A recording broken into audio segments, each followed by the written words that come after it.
Welcome to the story of the Elder Scrolls V Skyrim, like you've never heard it before.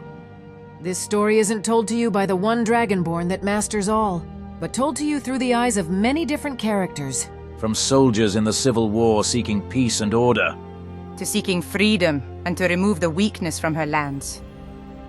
From those cursed by the night, seeking to be the vigil in the darkness. To warriors seeking honor, glory, and companionship. To a shapeshifter and worshipper of the Daedra who seeks to live a life as a warrior. To a mage seeking power and the arcane knowledge of Aetherius. To assassins seeking fear and bringing the cold touch of Sithis. To thieves seeking wealth beyond measure. We all hope you enjoy this story of the Elder Scrolls V Skyrim.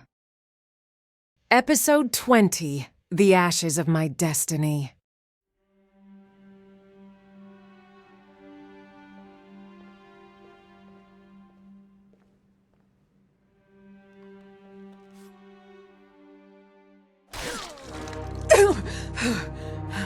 What the? What in the Nine Divines was that? That felt so damn real. Who or what was that thing? I felt so scared. So scared I couldn't even move. It was so dark. Like all the light had been sucked out of the room. And everyone was dead. I was drenched in their blood. It was a dream. Wait, where's Dawnbreaker? I left it right there.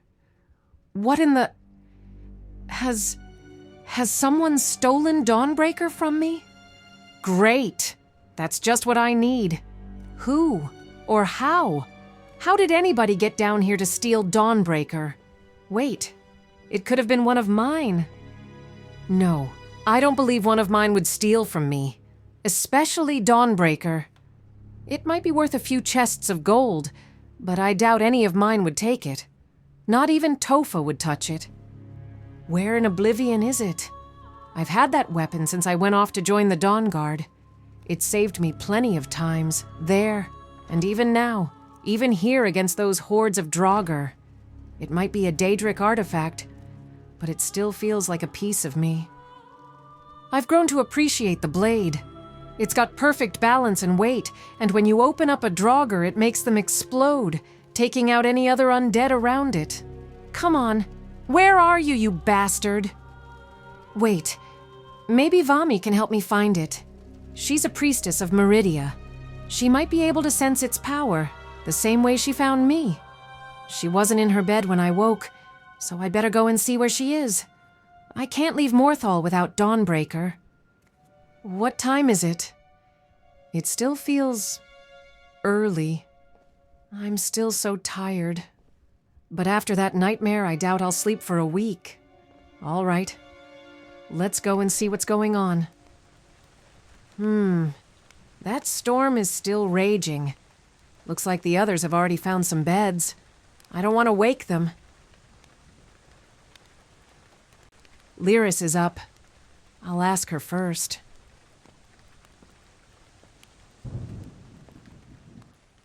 Good morning, Dragonborn. What's got you up this early? The sun's only just cracking. Please, Lyris, just call me Ragni. There's no need for all that Dragonborn stuff. I couldn't sleep. What about you?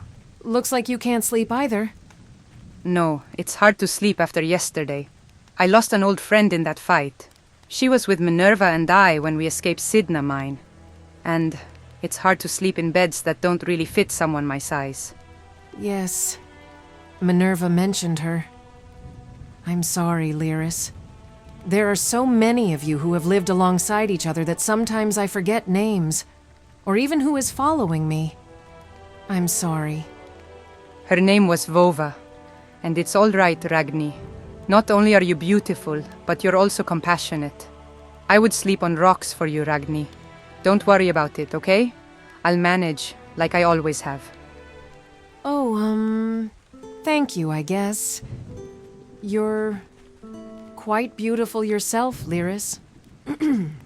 By the way, have you seen my blade? Or Vami, that elf wearing the white and gold robes? I'm looking for them. Oh yes, Around 20 ago she went outside. Don't know why she'd want to be out there in the rain. But I don't know why elves do what they do. They're a little odd. They can be. But as we both know, our favorite elf is the same person. And she's wonderful. But yes, she is a little odd. Still, I love her for it. Okay, thanks, Lyris. I'll go out and have a look.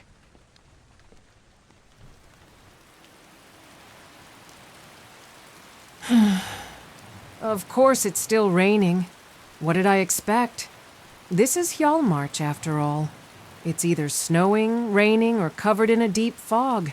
But it's still home, after all. Wait. That looks like Vami over there. What is she doing?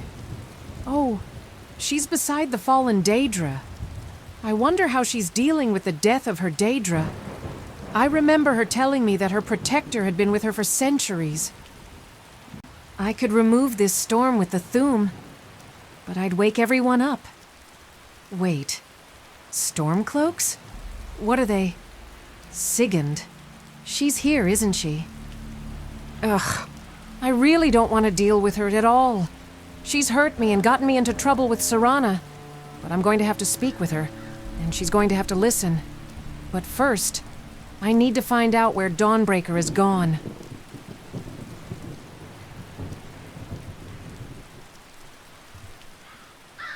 Good morning, Ragni. What are you doing up this early? You should get something warmer on if you're going to be out here in the rain, my dear. I'm actually out here looking for you. What are you doing out here? Are you mourning your friend?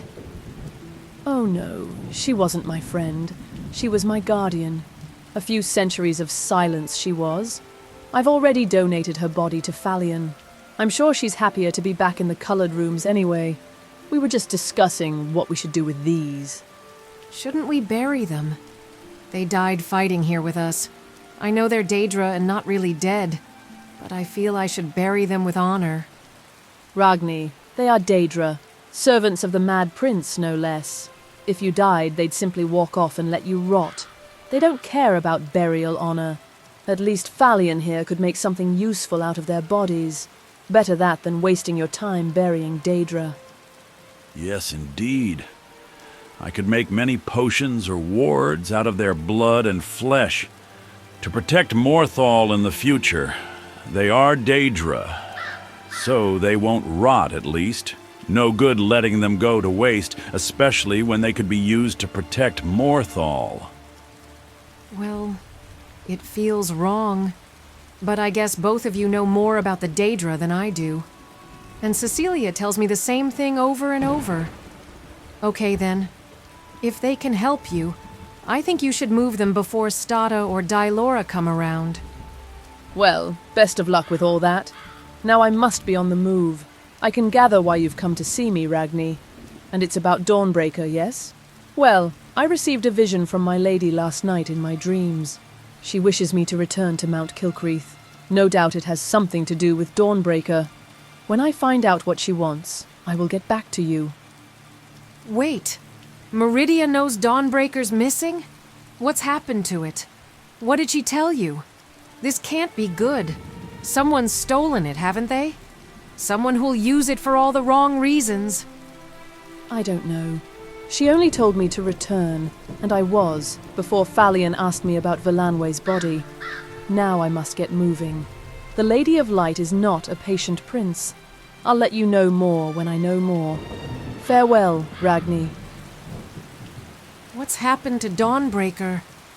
Did it have something to do with my nightmare? That black-robed man, the one who stabbed me. Did he somehow take it? I saw his eyes. They were red. Whatever attacked me in my dream, it was a vampire. I hope that whatever's happened, it doesn't have Dawnbreaker. Falion? I better see if he needs any help. Hello again, Falion. I don't think I ever really got the chance to thank you for saving my life all that time ago. I don't know if you remember me, but you helped me out with a vampire problem some time ago. Of course I remember you. I never forget a face, especially one that's had red eyes, green. and now orange. There's no thanks needed, Dragonborn. We could say we're even after you saved Morthal. For a second time, I might add. No, truly. Thank you, Falion. But I'm afraid I'm going to need your help again. One day soon, I fear. With another. Oh, another ritual, huh? Is it for your vampire friend? The one who came to me first on your behalf? Well, when we rebuild Morthal, I'd be more than happy to help. No, not for her. But maybe one day, hopefully, it's for another who has... Well, I don't really want to talk about it. That reminds me, I need to go and speak with someone. Again, thank you, Falion. I'll see you again later, no doubt. Now I have to go and see Sigund, and have a few words with her. I won't have those charged with protecting me bringing me harm. If she can't be by my side, maybe she shouldn't be here at all. Is Morthal secure? Have you posted men at every exit? We need to make sure it's safe. Yes, that yellow and purple Daedra are guarding the swamp. They've made it clear we should leave them alone. But there's a bloody group of Thalmor camped out down by the docks. Looks like some of their corpses are mixed in with ours. How in Shaw's name did they end up here? Don't need those pointy-eared bastards around our men. Can't trust those elves. Now all we have to do is wait for the Poxy Legion, who couldn't even defend this place against some old bonewalkers. Oh, and the Dragonborn's here, Sigund. She doesn't look too happy to see us. Leave me. I must speak to her alone. I need to deal with this. I need to speak to her to, apologize and reaffirm my allegiance to her. I will not leave her side again.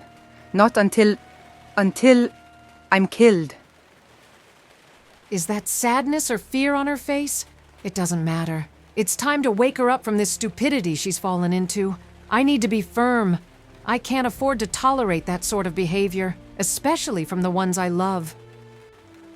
It's nice of you to finally join us, Sigund. I have some things to say, and you're going to listen. Do you understand? You will listen, or you can head back to the fort, gather all your men, and return to Windhelm. Am I clear? Yes. Ragni, I'm listening. I know I failed you. I know I've messed up, and I swear to the Nine that I won't do it again. Only my friends call me Ragni. They don't hurt me or abandon me just because they're upset. Your words mean nothing, Sigund. Nothing. All they are is empty promises. Over and over you make mistakes and then you blame them on others. I'm tired of it. You get emotional and hurt people. You've tried to kill Senturos and even hit me, and then you left me for dead. I even had the damn Thalmor come to protect me. The damn Thalmor of all people. Your job is to protect me. The only reason I've decided to keep you around is because I love you, but if you cannot protect me and help me kill dragons, then say so now. So you can return to Windhelm and find me somebody who can, so I can do my job and defeat Alduin. You're right, Dragonborn.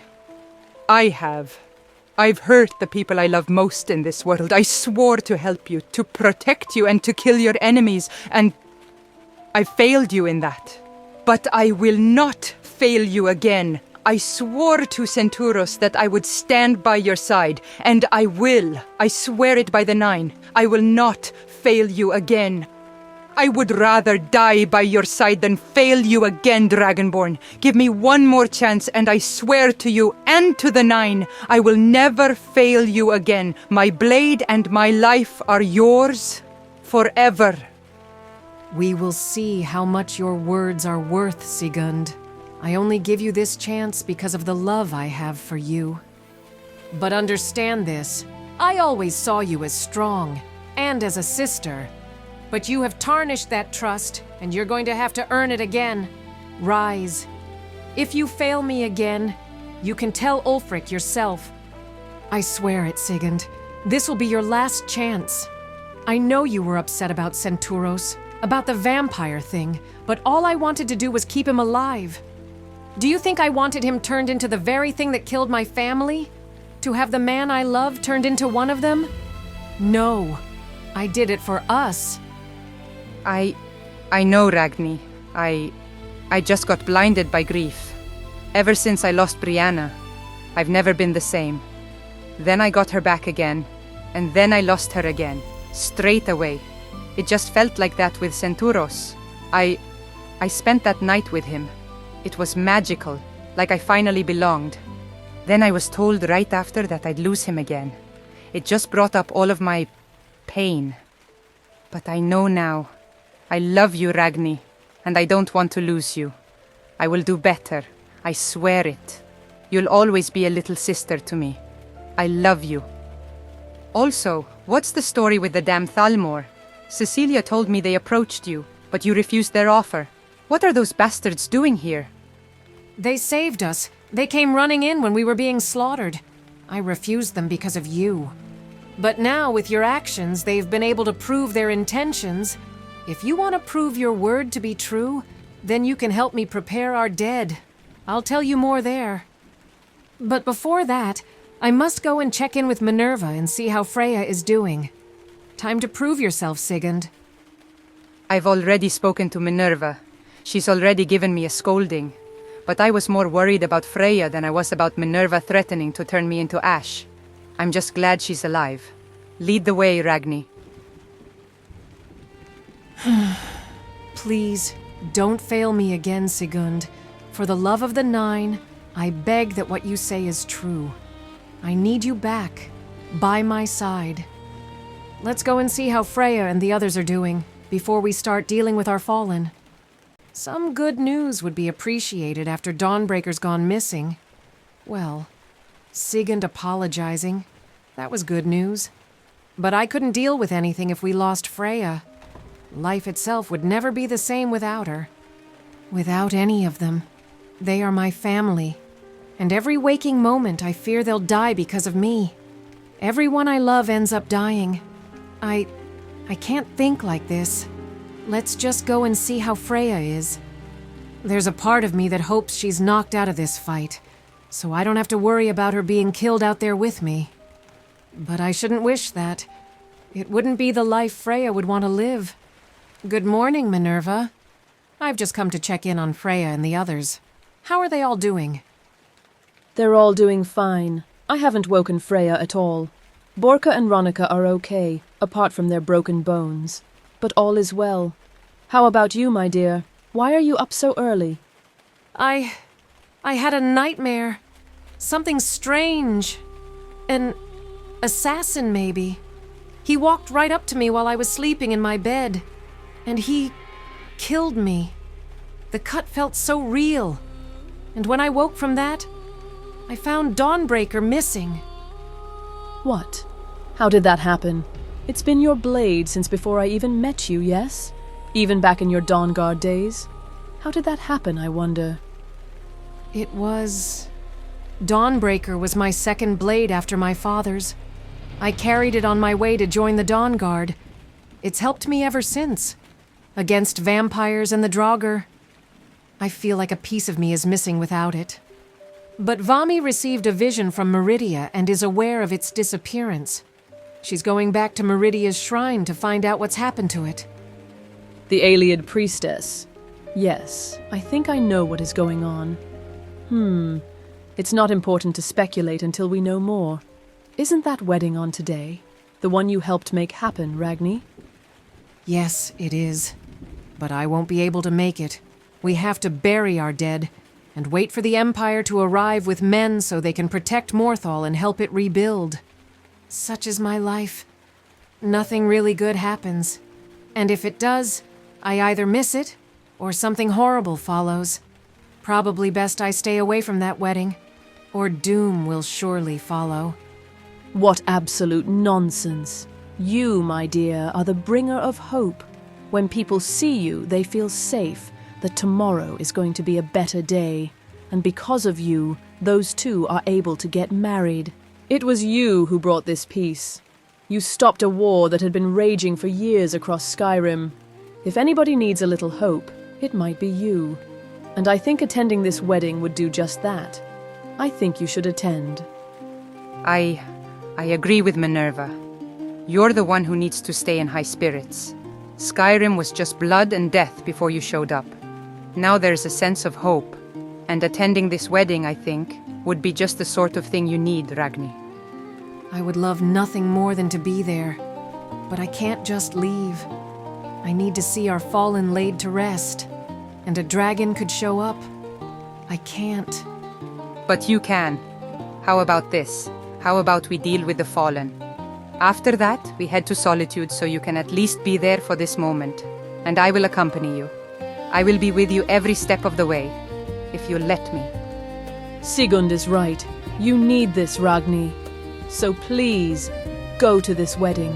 It's something you helped create from all this chaos, and there are enough of us to deal with the fallen, and any dragon that shows up. Please, go. Okay. I will go. But first I want to help with our fallen. I want to move them to the graveyard, so at least I know I helped them find rest.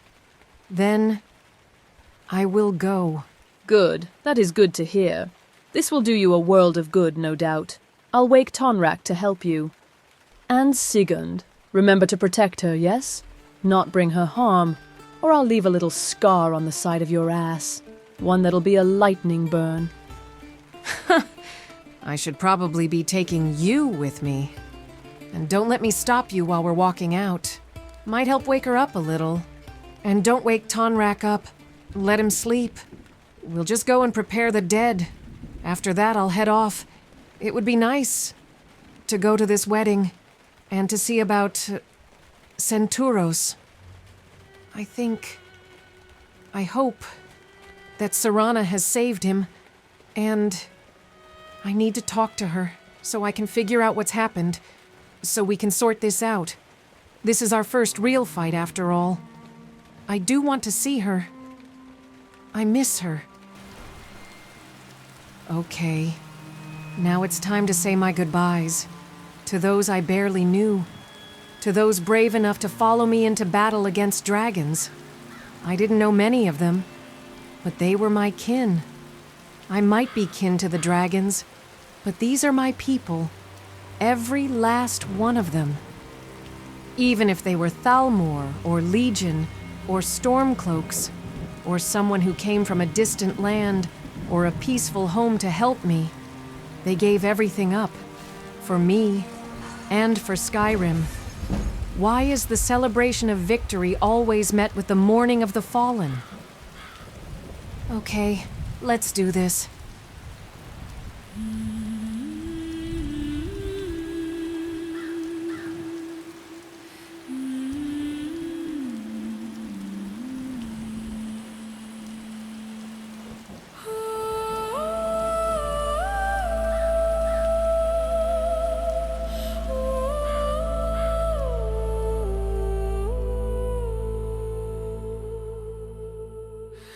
Fifteenth of second seed, mortal burn like a crimson reed. The sky is split open, flames uncurled, a dragon's wrath against the world. Undead rose from the blackened ground. Shadows scream, their silence drowned. Our shields cracked, our courage thin, but the Dragonborn, she stepped in.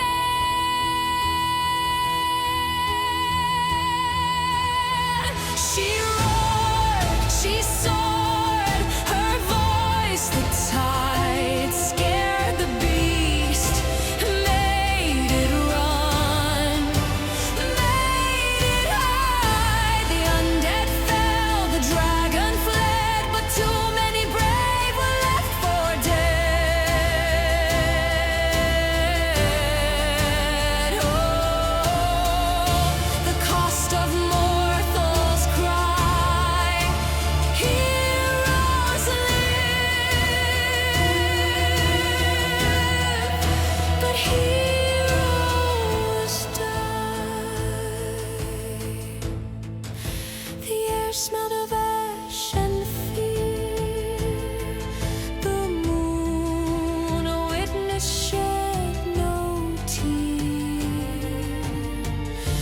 carnage, her blade did sing a hymn of steel, a dragon's sting. The undead wave ride their ranks undone, but shadows fight till there's no sun. Her soldiers stood, her soldiers fell, each one's name a tolling bell. She looked to the flames, to the empty skies, and counted the stars, not the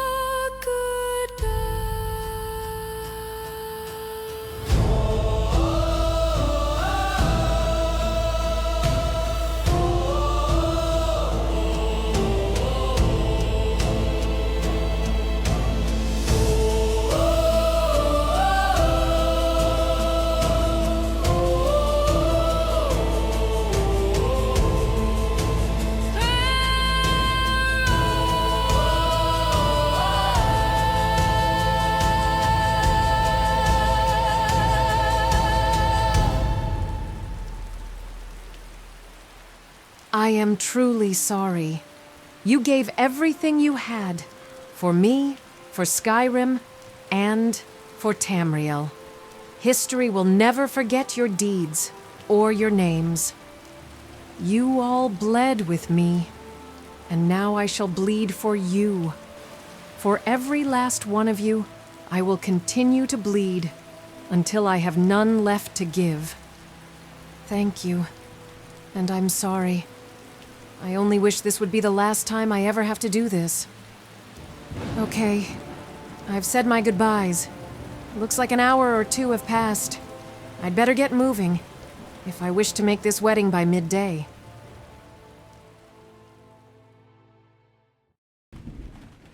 Okay, now all I need to do is tell them I'm leaving. Oh, even Topha is here. Hello, Nightingale. How are you doing? And what are Minerva and Tonrak up to? Oh, just doing their leadership nonsense. You know how they are. We'd better go and see them now that you're here, though, since I hear you're leaving. Yes, I am. We'd better go and let them know. Come on, let's go and tell Minerva. It looks like she's taken command, since Cecilia is gone. It kind of suits her, to be honest. She is the Archmage of the college, after all. Oh, hello there, Ragni. I hear you'll be leaving us very soon. For a wedding, no less. A rather good reason, I dare say myself. We must enjoy moments like these in these troubled times. Yes. My friends convinced me to go. I'm sorry I have to leave. But I would really like to attend the wedding. Some light in all of this darkness. I came here just to tell you all I'm ready to head off. There is no need for an apology, my dear. Morthal is safe. You have done your job. I hope you have a wonderful time. But let me tell you this, my dear. Your path is surrounded by darkness. But remember, those who surround you will show you the light. Hard times will come, but better times will follow. For all of Skyrim. Well, thanks for the warning. But I already know, my lady. My life is constant doom. I should get going before any of that sticks onto me. Yes, yes indeed, you should. I will stay here until the Empire arrives. The Nightingale and Tonrak will be going with you, along with some others. Where is Sigund, by the way? Oh, she's getting my stuff ready. She's been acting weird, like she's my servant. But I'm just glad to have her back. Thank you, Minerva. I know I can leave Morthal and Freya knowing they're both safe in your hands. Thank you, Ragni. Now, you should get moving. And remember, my dear, don't let Sigund hurt you again, okay? Now go have a wonderful day. All of that. It's because of you, remember? Don't worry. I'll look out for the Dragonborn. If Sigyn tries anything, I'll put an arrow in one of her cheeks. By the 9. With you two, she'll never be able to sit properly ever again. She's trying. And that, I like. So let's give her a chance. Well, if you two start throwing hands, you're on your own, Ragni. Sigyn is scary, and she's the only one of you that doesn't want to kill me. So I'm backing her if anything happens. By Magnus, I'm already regretting this. Tonrak, you fool! Get out of here already and make sure she gets to Solitude safe. Yes, indeed. Safe journeys, Ragni. And again, thank you for saving us once more. We hope to see you again, in better times. Remember, when you're surrounded by darkness, let your companions lead you back into the light. And take this. It's no Dawnbreaker, but it's now yours. Look after yourself, my dear. Wow. Thank you, Minerva. It's beautiful. When I find Dawnbreaker, I'll return this back to you. Thank you. What would I be without you? Sometimes you remind me of my mother, Minerva. Thank you for always looking after me. I love you. And thank you, my lady. I hope to see you again soon. In better times, of course. Farewell. Okay, guys. Let's get a move on. Hopefully we can get back before midday. Hopefully everything goes to plan. Though I can't help but wonder if it has anything to do with what Jarl Idgrod just said. I feel the darkness looming over me. And what she said worries me. But I can't stay here, locked away by fear.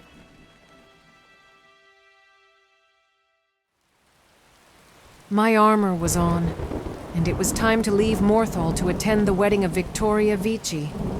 I felt naked, leaving without Dawnbreaker, but hopefully the others will find it, or Vami will contact me as soon as she knows. But I must put one foot in front of the other. I know Morthal is in good hands now.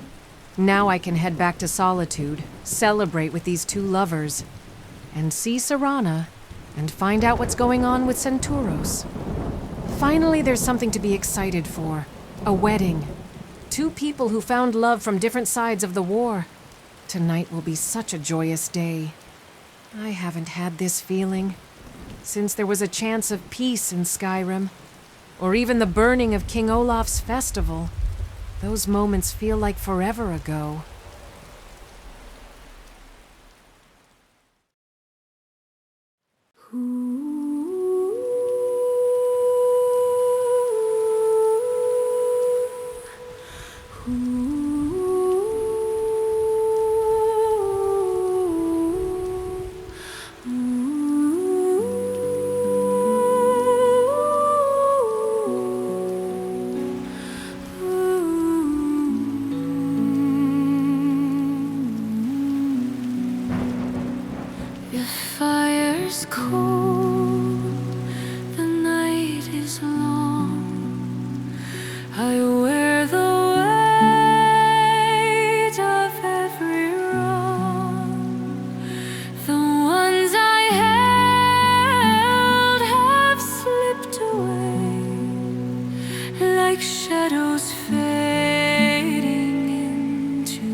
I feel the cracks beneath my skin. A hero's crown, a curse it seems. My fate devours my fragile dreams. I am the last, the broken one, born from the void.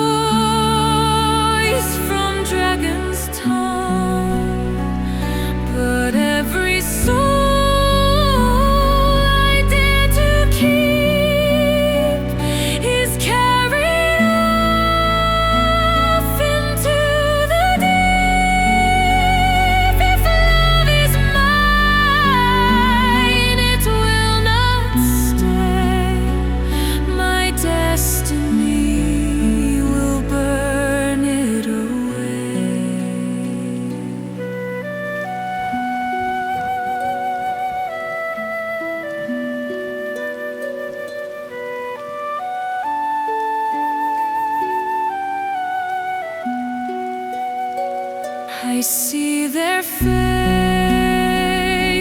in the flame. I whisper softly each lost name, afraid the ones who stand with me will drown beneath my prophecy. The Thu'um may shake the mountain tops, but I can't make this sorrow stop. The world demands my sacrifice, and love is always the price. I am the last, the broken one, born from the voice from dragon's tongue. But every soul I dare to keep is carried off into the deep. If love is mine, it will not stay.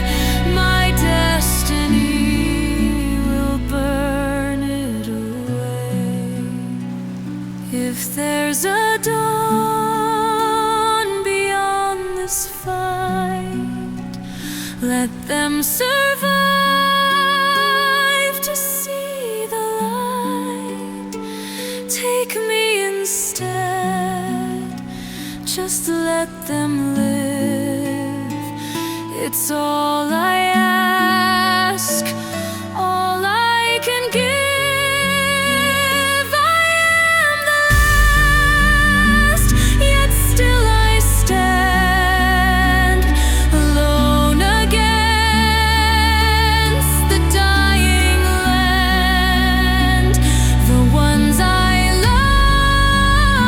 love may fade from me, but in my heart they'll always be. The fate may steal their lives away, their love will never burn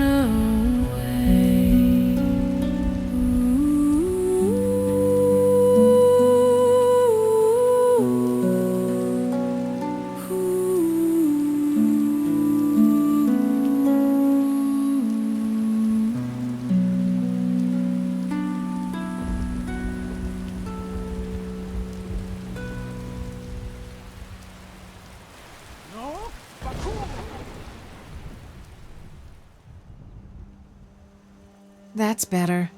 Can't go having the rain ruin such a wonderful day.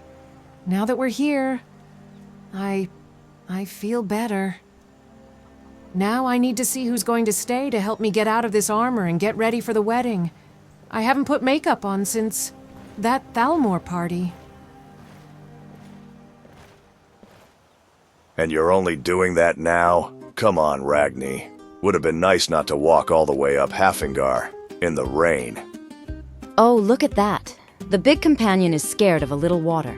You should have seen him crossing the bay the other day. His hand left a crushing imprint on the boat we used. I am not scared of water.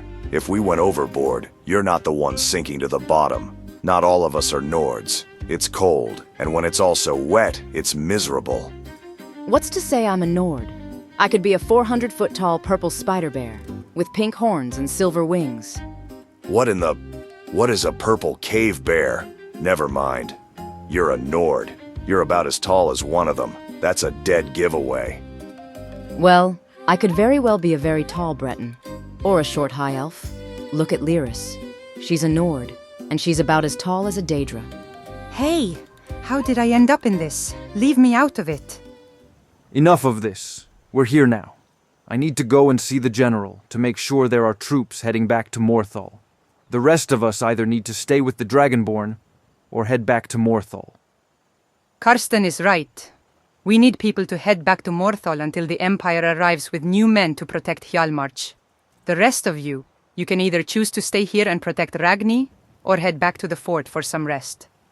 Yeah, I'll head back to Morthal and help Minerva until the Legion arrives. Anybody else can follow me back. I'll stick with you, Dragonborn. Someone's gotta watch your back. I will travel back with Tonrak and my men. I don't wish to overstay my welcome, Dragonborn. Have a wonderful day. Ah, great. If she doesn't make it back to Morthal, it'll be because she talked too much. Oh, I can just feel the excitement from beneath that helmet. I can see why Cecilia wanted to kill you now.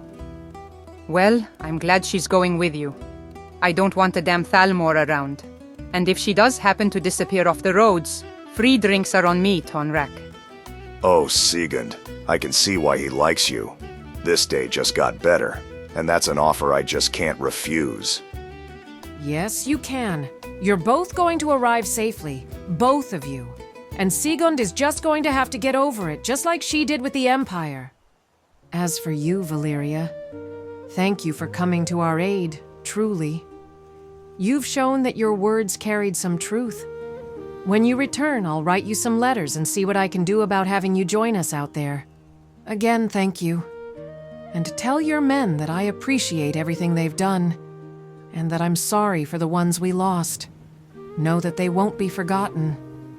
Well, have a good night, Ragni. We'll all see you soon. All right, everyone who's going back to Morthal, let's hit the road. Look out for her, Shadow. All right, let's get moving, people.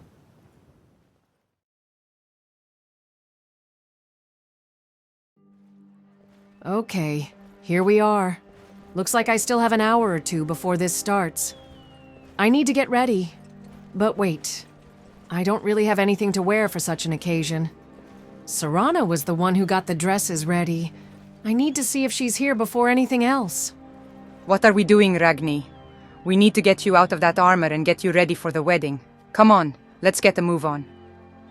I can't. I just realized that Serana dealt with all of that. She's the one who ordered my clothes for the wedding.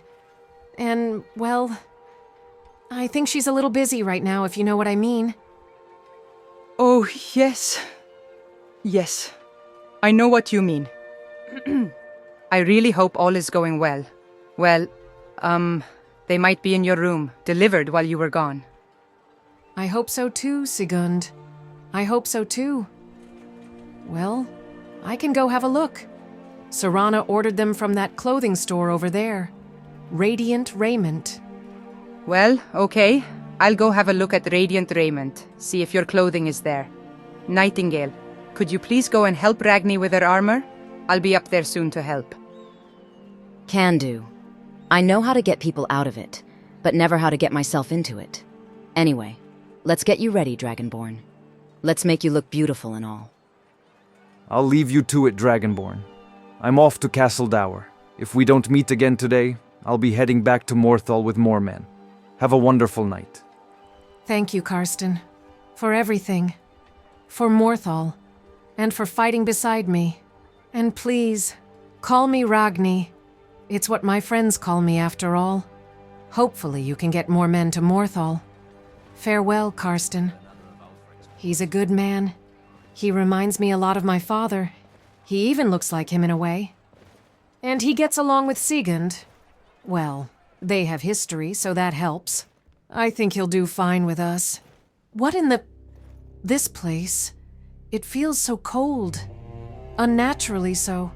I don't like it. I should see if Serana has left anything for me at the bar. Then I'll head upstairs and get this armor off. Nightingale, do you feel that? That cold in the air? It feels... wrong. Yeah. And this suit is waterproof, frostproof, and surprisingly fireproof. But it feels like I'm lost in the woods, and something's hunting me. I don't like it. What do you mean? It's not cold at all in here. It's surprisingly warm, even for Solitude. You don't feel that. It'd be impossible not to. It nips at your very soul. What about you, Dremora? Do you feel that cold? No! I do not feel your mortal weakness. That's strange. How only the Nightingale and I can feel that. Well, Okay, go and meet me upstairs. I need to ask if Serana has left me anything.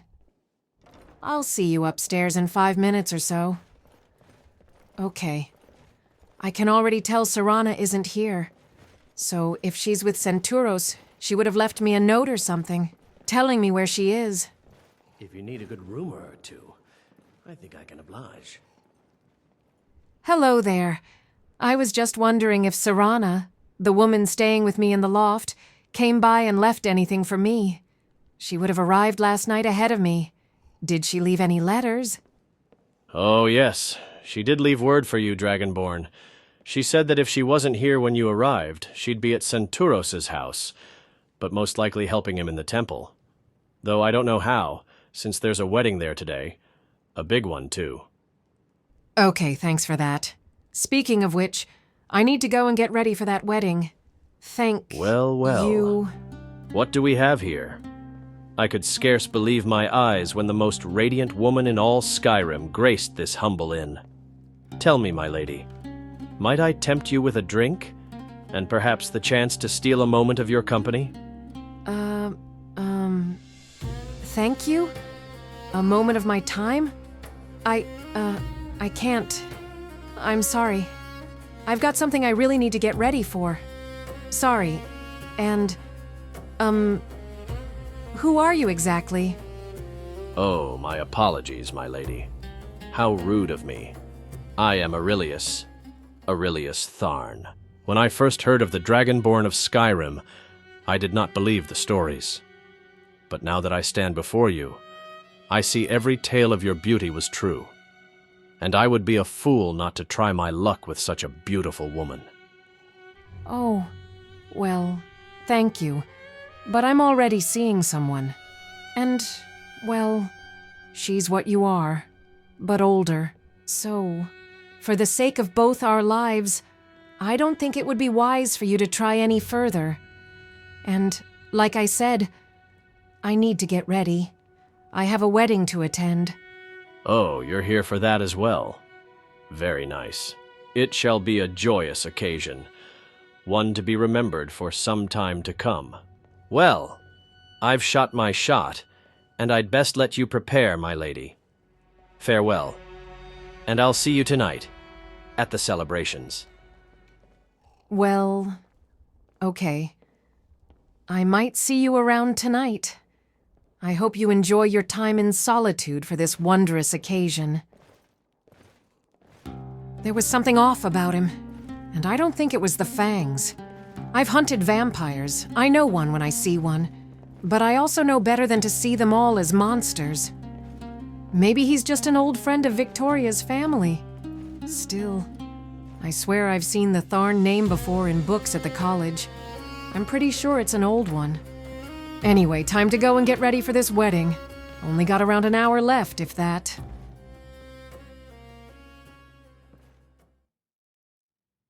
Thank the gods for the end of yet another pointless conversation. Damn, I wish I knew this place was owned by high elves before I walked in here. I asked for Ragni's order, then she took forever, before she even bothered to find it. Probably a damn Thalmor spy. The dress looks quite nice. They made it custom for the Dragonborn herself. They might be high elves, but they know how to make a dress. Even being here out in the day, it feels wrong. Walking around the Legion, all I get are foul eyes and taunts from these bastards. I need to get back to Ragni. I'm glad she has forgiven me, or at least trying to. I promised Senturos I would be by her side, and that I will, until she releases me, or I'm no longer able to. It's still eerie in here. What in oblivion? Oh, that's why. I don't like that one. There's something bad about him. There's a hunger in his eyes. A hunger for pain, for suffering. It's like hope is suffocated around him, and you're drowned by fear. I have a bad feeling about him. Something is scratching at me, like something horrible is going to happen. Maybe I'm just on edge. Dremora, watch that one, please. If he gets close, kill him. I'm sure you'd like that. Okay, time to get Ragni her dress and get her to this wedding. Hopefully it does her some good. Maybe even Skyrim some good. Like she did with me and Senturos, and even Vittoria and Askir. I know of the Snowshods, very strong supporters of our fight for freedom. And this Vittoria is cousin to the Emperor himself. Having these two families from opposing sides marry might show that we don't have to kill each other after all of this. But it's unlikely, because that's war. And war never changes. Wow, Ragni. You look beautiful. Absolutely stunning. You look like you could be the High Queen of Skyrim, or even the Empress of Tamriel. Thank you. I don't really ever wear makeup. It's never been my thing. The Nightingale deserves all the praise. It's her work after all. Really? That's impressive. You have some serious talent for someone who never shows her face. You've done well. It even goes to show how beautiful you are, Ragni, without needing makeup. Well, I am the walking embodiment of hidden talents. And I agree.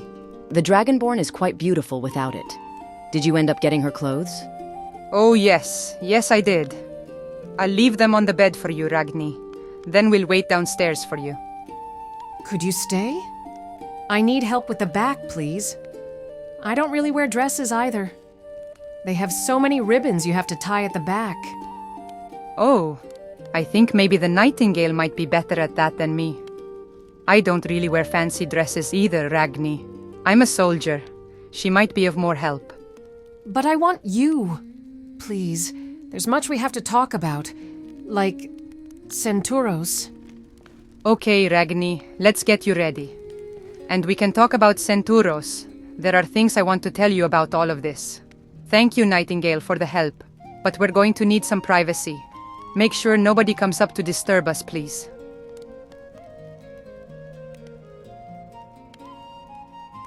As Sigund helped me get dressed, she talked about all of her fears, trying to explain why she had been the way she was.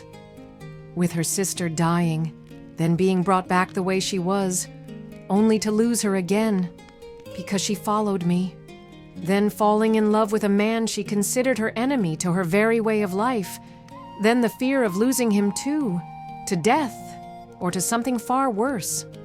I forget sometimes just how human she is. I've always seen her as this brave, fierce woman, and I always held her to that standard, without realizing she's just as vulnerable as me. Just like me, she feels like she's lost everyone she loves. As I fear losing her and all the others, every single waking moment I fear the day they must pay for my destiny. That fate creates them as pawns. But to me, they are the reason for life itself. She told me about her visit to Senturos' house last night, that she made him a promise to protect me, as she first intended all those months ago. She told me that she had accepted what was to happen to Senturos, that having him around is better than losing him forever. What's done is done, but I'm happy that she's on board with it now. And I understand why she's done what she has. Her entire world was crumbling around her. I know I might be too soft. But sisters fight, and always come back stronger. I know she'll always have my back from this point on. Thank you, Sigund. I think we're all done. I'm ready. I think... Wow, Ragni, look at you. You look absolutely stunning. You look like you could sit on the gold ruby throne like the Dragonborns of old. Wait up, I have something that will complete your look. I found this on our adventures. I think it will suit you. I hereby name you Ragni, Crown Bearer. Every Nord needs their own name, and even more so the mighty Dragonborn. Oh, it's beautiful. Thank you. Crown Bearer? I don't plan on becoming Emperor or High Queen. That's the last thing I want. Why Crown Bearer? I'm surprised you didn't go with Dragon Slayer or Soul Eater. No, You don't give such a generic name to the Dragonborn, especially one that brings hope. You're not that kind of Dragonborn, and you're not a man, thank the gods. And it's not because of sitting on a throne. It's because the Greybeards crowned you Ysmir, Dragon of the North. A name befitting only you, Ragni. But don't get me wrong. If you ever do become Emperor, I would certainly follow you. It is only then you would find me proudly wearing the red. That's an empire I could follow. Trying to save the world is hard enough. Then having to lead it? No way. My kind had our chance. I think I'll just leave the ruling to whoever sits on the throne, I think. Ragni, you could be a beggar, and I'd still follow you. Now let's get you to this wedding you helped create. Wherever you go, you always turn enemies into something different. Lead the way, Ragni Crownbearer, and I shall follow.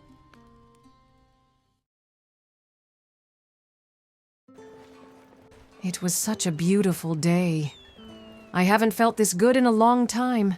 The air felt fresh, and the place was filled with hope and joy. Seeing these two lovers united in this time of peace will be good, not just for me, but hopefully for all of Skyrim.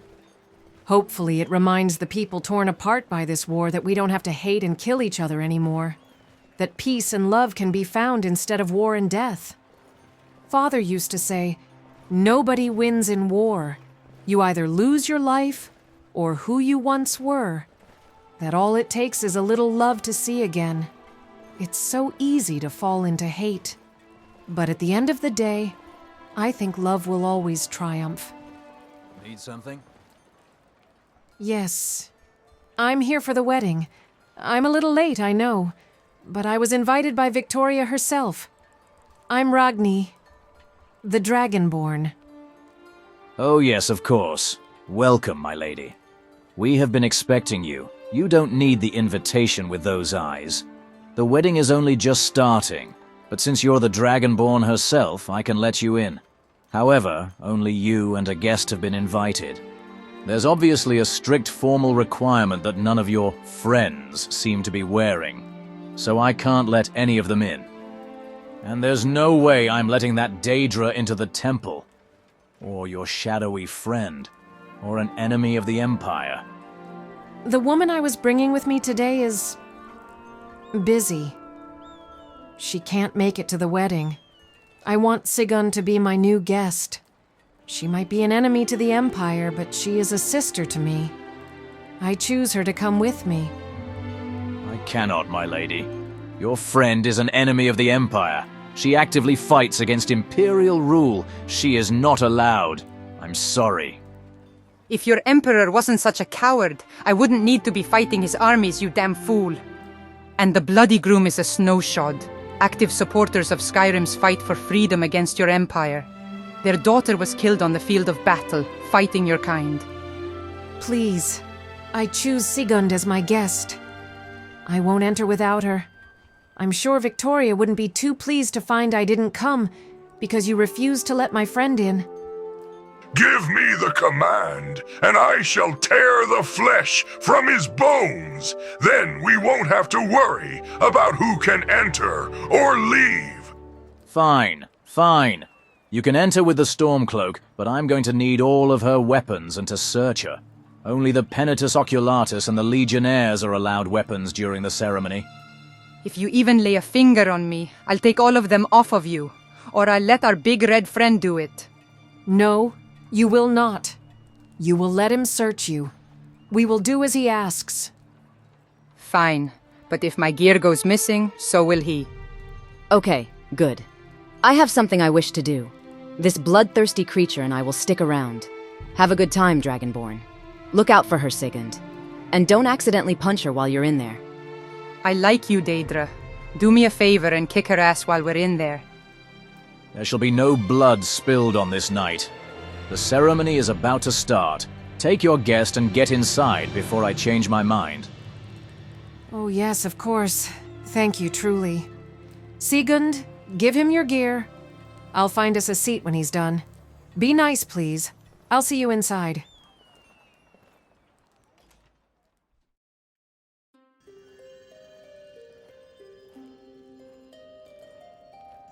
It's only just started. Thank the Nine I was just in time for this. Okay, I need to find a seat. That armor. They must be housecarls.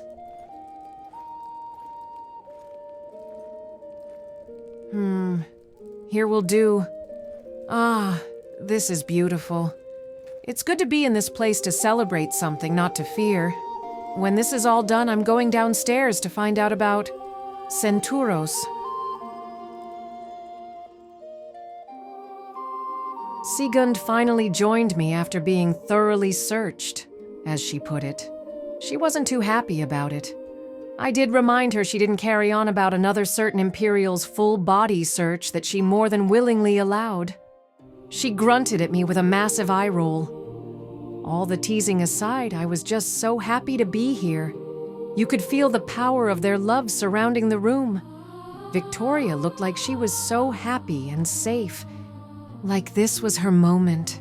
A moment she had waited a long time for because of the Civil War.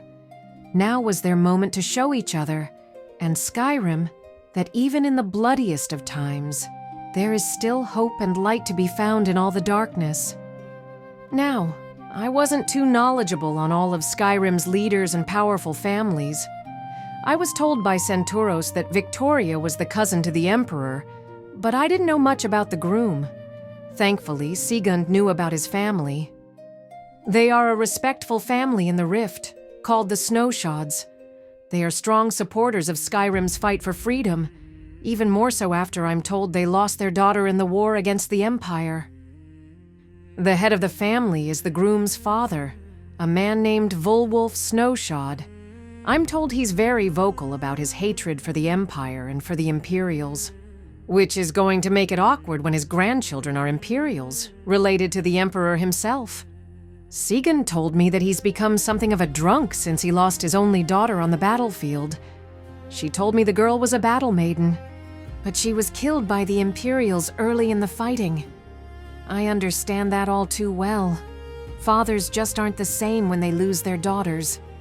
Then the groom's mother, Nora Snowshod, she was a priestess of Talos, just like my mother. I can see why they support Ulfric. Sigund tells me that while Riften is under the control of the Imperials, Nora has had to move to Windhelm because of her faith. But for the wedding, she can be here with her entire family, safe. Then there's the groom's brother, Unmid Snowshod, who happens to be the housecarl of the Jarl of Riften. Well, the previous one, before she was removed by the Imperials. He even brought the previous Jarl to the wedding as his guest. Her name was Layla Lawgiver, Riften's original Jarl. Sigund had great things to say about her, that she was just and fair, and that she looked out for her people. Her only downside was trusting a snake, who later replaced her for the Imperials. Who was also at the wedding, a woman named Maven Blackbriar. I knew of her. I knew that she was the owner of Blackbriar Mead, and the Dawnguard had to have dealings with her since we operated in her territory. Sigund tells me she's all sorts of wrong. Senturos told me it was his legion that took the rift for the Empire, and when he was stationed there, she gave them a small island just outside Riften to house his men, while making them work for her honey business in exchange for lodging. Sigund tells me I'd be better off making enemies with a Daedric prince than Maven. But I don't know about that. I might have already made enemies with the worst of them. We also had Elisif, the Jarl of Solitude after her husband, the High King, who was killed by Ulfric. Sigund says she's in line for High Queen if the Empire wins. She said Elisif is soft and weak, that she'll make another good puppet queen of Skyrim for the Empire. I've received many letters from Elisif wanting me to join her for dinner, but I've learned it's best to stay away from Jarls. The only one I've ever had time for is Idgrod. If she were ever in position for High Queen, that's someone I would gladly fight for. Though Elisif is young, she's actually my age. And just like me, she asked for none of this. It was all put on her shoulders. With the right people around her, like my friends, she might have the potential to become a great leader for Skyrim, if the Empire is to win. While Victoria and Asgeir were doing their vows, I felt cold eyes looking at us. It was the man right beside us. It turns out he was the Jarl of Whiterun for the Imperials. And those eyes weren't aimed at me for once, but at Sigund. She was the one who took Whiterun from him. Sigund said his name was Balgruuf, that he was too weak to lead, too much of a coward, and kept himself out of the war until it came knocking. That if he had joined Ulfric, Skyrim could have been united, and there wouldn't have been a need for war. But Balgruuf's and Ulfric's youth put them at odds, and Balgruuf couldn't see past it. I can just imagine Senturos sitting beside me now, doing the same thing, talking praise for the Imperial Jarls and telling me how the Stormcloak ones are all wrong. As soon as you put both sides in the same room with each other, it gets all political about who is wrong and who is right. I thought Sigund would know a little better by now, but I have to remember, she is a Stormcloak soldier after all, even if she has found love for an Imperial on the other side. I told her the real reason I brought her here, so we could both go and see Senturos after this, to find out what's happened to him. After all, Senturos, Cecilia, and Serana are right below us in the crypts. After we're done here, we can go and see Senturos, before Cecilia has to take him away and train him. After all their vows and promises to keep each other until death do they part, it was finally done. They sealed the ceremony with a kiss. Then all the big names of Skyrim left, leaving only the loved ones of the newly married couple. I wanted to personally speak with Vittoria, congratulating her on her rather successful wedding and thanking her for inviting me. It was an absolute pleasure and joy to be here on this special day for her. Seeing this for myself means the world to me. To know that those hidden under all the war and death could finally breathe and show their love for one another. Show Skyrim some light. There aren't many things I get to be proud of, but this will definitely add to those I have. While we were talking, Victoria's mother, who was the aunt to the Emperor, wanted to remind me that I am a citizen of her nephew's great empire, and that as the Dragonborn, I should be helping serve the Empire by snuffing out the rebellion here in Skyrim. Victoria wasn't too pleased about her mother trying to play politician at her wedding. I was kind of expecting this. I can't go anywhere without the Empire or the Stormcloaks trying to remind me I'm either a citizen of the Empire or a true daughter of Skyrim. If I thought the nobles of Skyrim were bad, then Cyrodiils must be a nightmare to deal with. Elisif did save me from Victoria's mother with an invitation to dinner. I can ignore the letters, but not these. I do prefer being asked directly, so I accepted. I did tell her that I would attend a little later, after Sigund and I had done what we had to, and that I would be arriving with Sigund. Elisif told me she didn't want Sigund there. She didn't want somebody who fought for her husband's murderer at her table, which is understandable. But if the people I love are not welcomed, then neither am I. I simply told her that if Sigund wasn't to come, then I would have to decline her invitation. She accepted. Being the Dragonborn has some perks.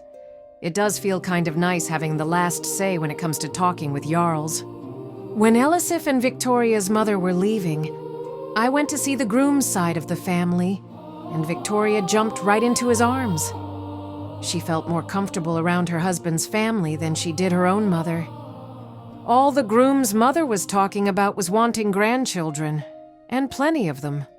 It was really cute, and by the looks of them both, they were more than eager to try. It didn't take long for the other side to ruin the moment. Volwulf was more than eager to remind me that I'm a Nord of Skyrim, and that I should be ready to free Skyrim of the Empire's shackles after the dragons are dealt with. Why is everyone so eager for war after all of this? I thought all of this would open their eyes to peace. I really thought I could show Skyrim that there's a chance to stop all of this. But maybe Senturos is right. War, it never changes. Speaking of which, I thank the newlywed couple for the invitation to such a beautiful moment. But as of now, I had to leave them to attend to something. I wish them a happy life and a hearth full of little ones to keep them busy. But now was the time to head downstairs and find out what's happened to Senturos. I need to know. I know he's not dead, or Cecilia or Serana would have told me. Or maybe not, with the wedding on today. But would they even know I'm here? I don't know. But I still need to find out what's happened. I just need to know. We've been here in Solitude for ages because of all this with Senturos. To think I came here just to let him see his daughter, only so Serana and I could go and see Valerica without bother. All of this is my fault.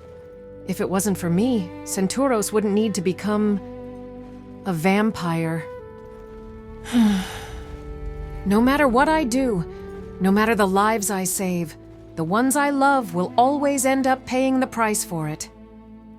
And there's nothing I can do about it. All I can do is get stronger. So strong that I won't need to risk their lives anymore. Even still, all of them had dangerous lives. All of them live by the sword. This mural, it's of the Wolf Queen. This is the one Cecilia stopped from coming back. She was Dragonborn, like me. It always scared me, knowing that there are people out there who had my power. If she had known what she held within her soul, Tamriel could still be reaving from her actions. The horrors her time would have faced if she knew how to use words of power. Thank the Nine she found none of the word walls. I don't know how she missed them. I was having dreams of them long before I knew what I was. And Skyrim is the perfect place in all of Tamriel for a Dragonborn to be. Fahlil wa fahdon lehvu losni sahlo. Ahrk fahlil wahni mindoran laivu, nid los midhun, los tol sasun wahzema. In our tongue it means, those who desire power are unworthy of it, and those who never sought power, yet bear it with reluctance, are the ones most fit to wield it.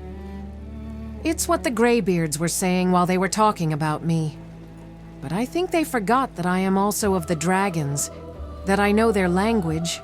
I don't know how, but I just do. And they are right. Just look at what Potema did. She craved power, and Tamriel burned for it.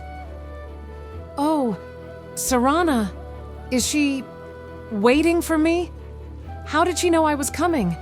How did she even know I was here in Solitude? I don't even care. I've missed her. I'm happy just to see her face. After all of this, I want to talk to her tonight, so we can fix what's happened between us. I love her. Ragni, somehow Cecilia knew you would be here, that you'd find a way to come and see what's happened with Senturos. You shouldn't be here. It's not safe. You let me know you'd be down here when you left that message with the owner of the inn. I wanted to see what's happened to Senturos, and I wanted to see you. Then why did you bring her here? She hurts you and then abandons you, and all of a sudden you forgive her like it's nothing. You can't let people treat you like that. It's half the reason I'm upset with you. The other half is the lying. Either to try and protect the ones who hurt you, or from some foolish notion that it's protecting me. I'm sorry, Serana. I've got no excuses. You're right.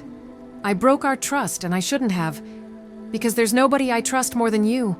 I love you, and I'm sorry. I made sure Sigun promised me to never do that again, and she gave me her word. I know she won't break it. I just know. Is this the same promise she swore to Senturos? Because he told me.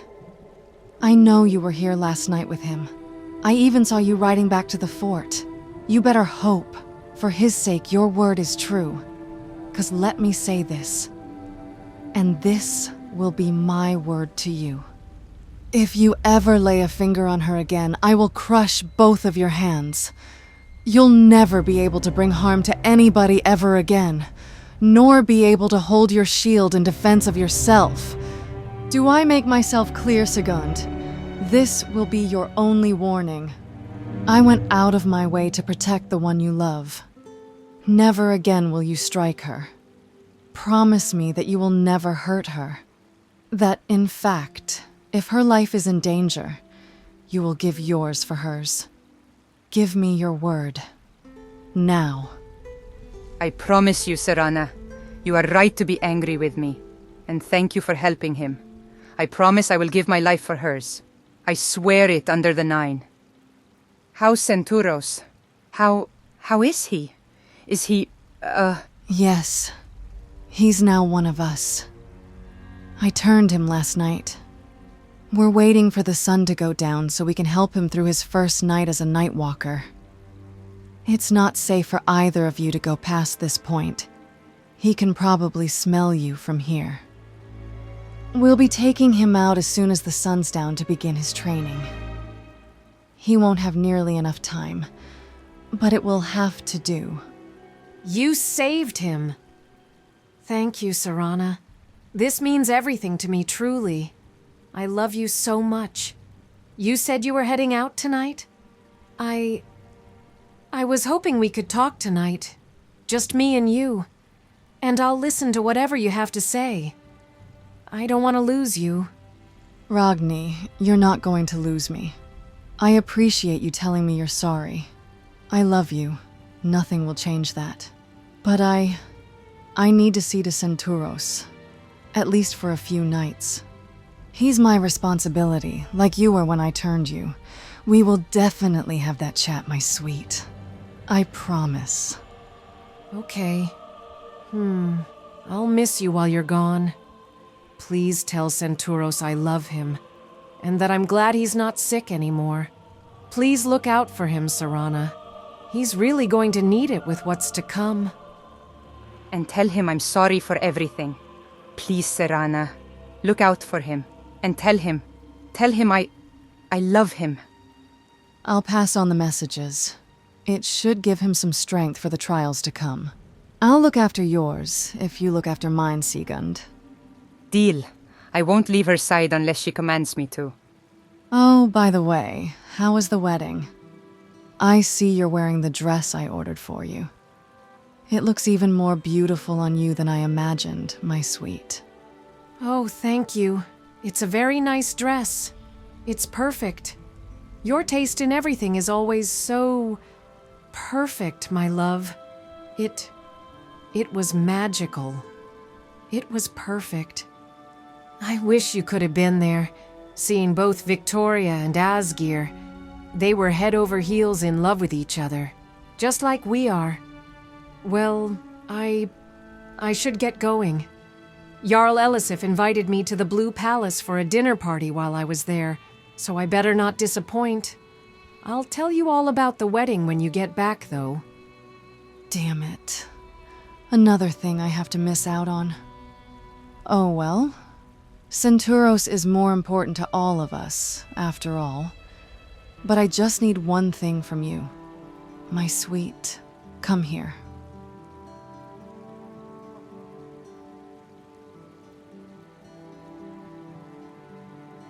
Now, Sigund, I put her care into your hands. Look after her, please. And I'll look after Senturos. Oh, and before I forget, watch out up there. My blood that I put away for Senturos. It was taken. When I arrived back, it was gone. So be careful up there. Someone has my blood, and with it, its power. What? By the Divines? I think I met the one who took it. A vampire approached me at the bar.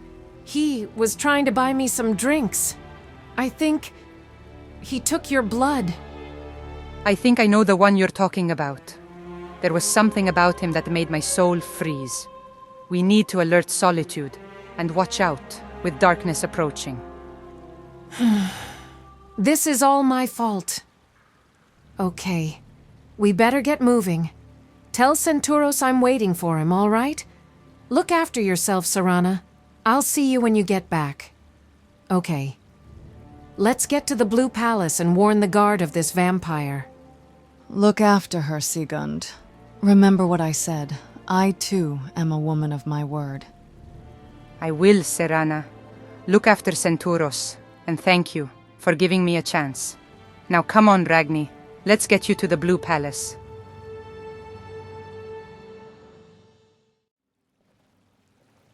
When Serana said she had turned Senturos, it wasn't anger that suffused me. It was relief, and a touch of panic. I was simply glad he was alive, but afraid of what this might bring. Will he still be the same man I fought beside for all these months? Whenever Cecilia speaks of what she is, she always says becoming a vampire brings out the worst in people. I don't know. Will he still be the same man who shows mercy to his enemies? Or will he become the monster Cecilia always warns of? I can't just lose him again. I don't know. I just have to see what tomorrow brings. I should just be happy we're not burying him in the ground. I just need to focus on the here and now, protecting Ragni and this vampire thing. If that bastard in the tavern took Serana's blood, then we need to be careful. I might even have to warn the Imperials. I'm going to have to go and warn the general, face to face with the enemy's leader, the true leader of the West, General Tullius. I will admit, today was nice. It's good to see people from both sides find their happiness. I'm glad at least someone is able to have that. I can't believe I'm saying this, but maybe it shows some of Skyrim that we don't have to kill each other over our beliefs. We just needed time to sit down together and talk. Now I need to go get my weapons from that bastard outside who had a good time feeling me up. Imperial bastards.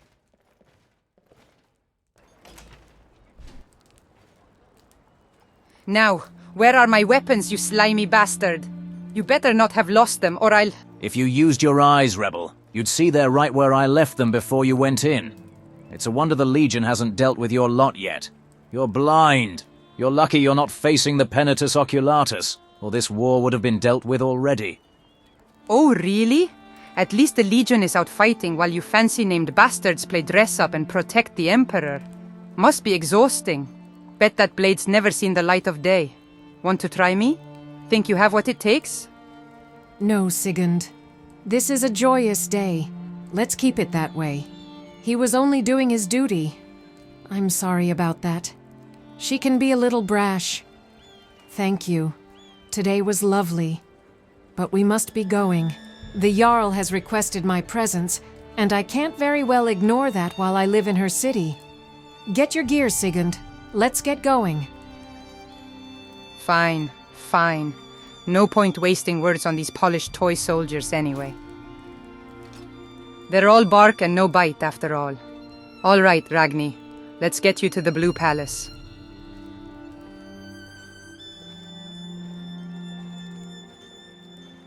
Oh, wait. You go on ahead. I need to warn the General. I need to go and tell the General about the Imperial we saw in the inn. If he is a vampire like you said, and if he did steal Serana's blood, then I must warn the General, so we can find that bastard before he does something horrible. Oh yes, we should. I don't think the General will see you being a Stormcloak. I better come with you. Let's go and tell him. I'm sure Jarl Elisif can wait a few minutes, or start without us, since it's for the safety of her city. No. You go, Ragni.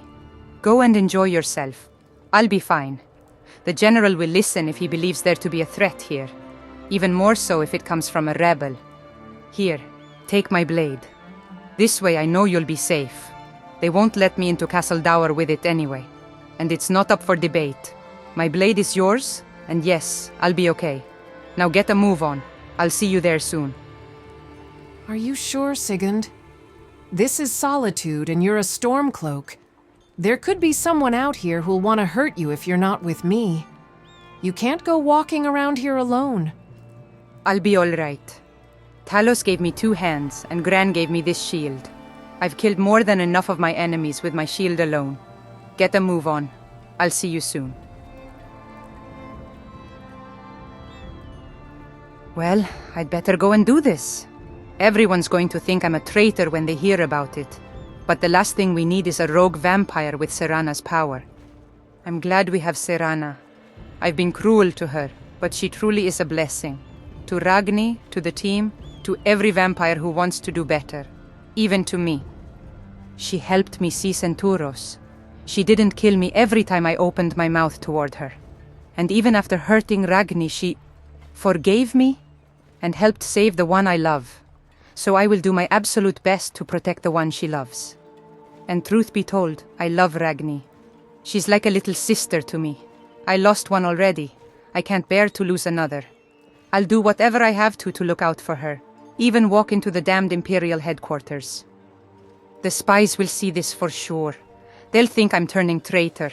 Even so, if we want to rule Solitude one day, we can't let its people be killed by a power-crazed vampire. I do hope she knows what she's doing.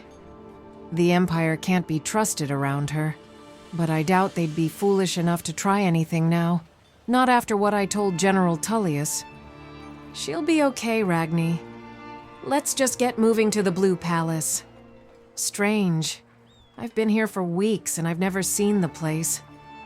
I used to live close to it when I was a bard, but I was never invited in. Just a lowly bard. But being what I am now, I've been invited through letters. Still, like I've said many times, I don't like being involved with Jarls. It's all about showing off and telling me what side I should join. I am eager to see what Elisif says. She's young for a Jarl, around my age. So I'm interested to see what kind of Jarl she truly is. Is she the Imperial puppet Sigyn believes her to be? Or a survivor? What would have happened if I hadn't entered his life? Maybe he'd still be an Imperial soldier, training his men here in Solitude, while still being a father to his little girl, Luca. I've taken him from her. Everything that's happened to him is my fault. But where would I be without him? Right now, he waits just beneath us, waiting for the night to come. I pray to the Nine that they show him mercy, that he can survive what he's become, and that he can survive Cecilia. By Mara, it's been so long since I've been here. I've lingered around the inn, but nobody has recognized me. I haven't played a note of music since I left this place. I wonder what the college would say if they learned the bringer of the festival was also the Dragonborn. Maybe I should visit soon, catch up with everyone. There was a girl there, Ildi. She was picked on, but she was so beautiful. Her voice was magical, though she had her struggles. She used to be my only friend back when I was there. Can't believe the Blue Palace is set so far apart from the rest of Solitude. It's like Elisif lives in a different part of Skyrim, so disconnected from her own people. It is a beautiful city, but I'm eager to leave, to head south. Oh, the setting sun. So beautiful, the warmth of it when it kisses your skin. Soon, Senturos will be safe to leave Solitude and begin his training. Right about when I'm done with this dinner, his new journey begins. Please, Senturos, succeed where I couldn't. I know you have it in you to survive this. Everything you've fought and bled for, don't let it be for nothing. Let it remind you of who you are. Anyway, I will say, out of all the Jarl's castles, this one certainly takes first place for elegance and fancy. It would certainly be a nice place to grow up in. At least that's what I thought when I looked at it as a kid from the marsh. Wow, look at this place. The roof is so high up. Certainly the home of a king, that's for sure. Or at least it was, until Ulfric killed him. By the Nine, look at this place. It's so beautiful, so calming.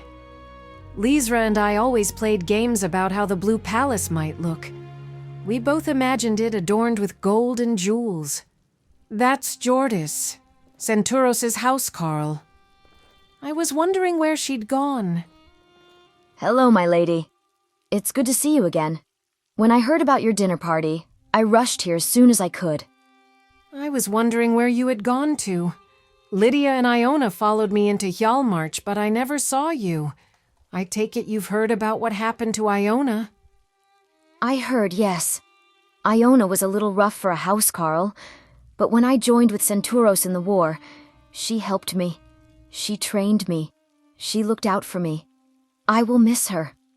I would have come if I hadn't seen what was happening to Senturos. Please, don't think I stayed behind out of cowardice, my lady. I saw what was happening to my lord, and I couldn't leave. I just couldn't. He demanded that I go, but I couldn't abandon him like that. He told me what was about to happen to him, and I chose to guard him. One last time. Wait. Senturos told you what was going to happen to him. You understand you can't tell anybody about this until he's ready to. And I don't think you're a coward. You stayed by his side out of loyalty. Of course not, my lady. My loyalties are to Senturos, and to you. I now primarily serve as your housecarl until I fall, or until you release me from my duty. Your burdens are mine to carry. Now I've taken more than enough of your time, my lady. Let me escort you to the dining room. I'm sure you're hungry, and a great feast has been prepared. I will need your weapon, though. No weapons are allowed at dinner. As Lady Elisif says, the only weapons allowed at the dinner table are our voices. I think she'll be changing that rule after dining with a Dragonborn, since our voices truly are weapons. I have grown hungry, so please lead the way, Jordis. I am starving. I've had nothing to eat all day. Hopefully they have some good food here. I'd expect nothing less from a Jarl's castle. Smell that? Meat. But can I even fit any food in with this dress on without looking like a horker when I'm done? It might not be covered in gold and gems, but by the 9, this place is impressive. I wish you could have been here, Lysra. Is that Karsten? What's he doing here amongst all these nobles? I thought he was going back to Morthal. Still wearing his armor, too. Oh no. I remember that face. If I'd known this slime ball was going to be here, I would have said no. But at least Karsten's here. And I'm hungry enough to ignore the stain sitting across from me. Wonderful. You've finally arrived, Dragonborn. I welcome you to my table. It is a great honor for me, and for Solitude, to have you here. Thank you, my lady. I'm sorry I haven't been able to come beforehand. I've been quite busy, and tired. Even more so after yesterday with Morthal. Yes, we've heard. Thank the 8 you were there, and that you saved Morthal. I've ordered some of my guards to travel there and help protect it, since the Legion never arrived, or so Karsten has told us. It's true. I went and saw the general, inquiring why support hadn't arrived. He told me he'd sent out a legion within hours of the messenger's arrival, but they never came. They just vanished into thin air. What? How could that be? Could they have been ambushed by Draugr? Or attacked by a dragon?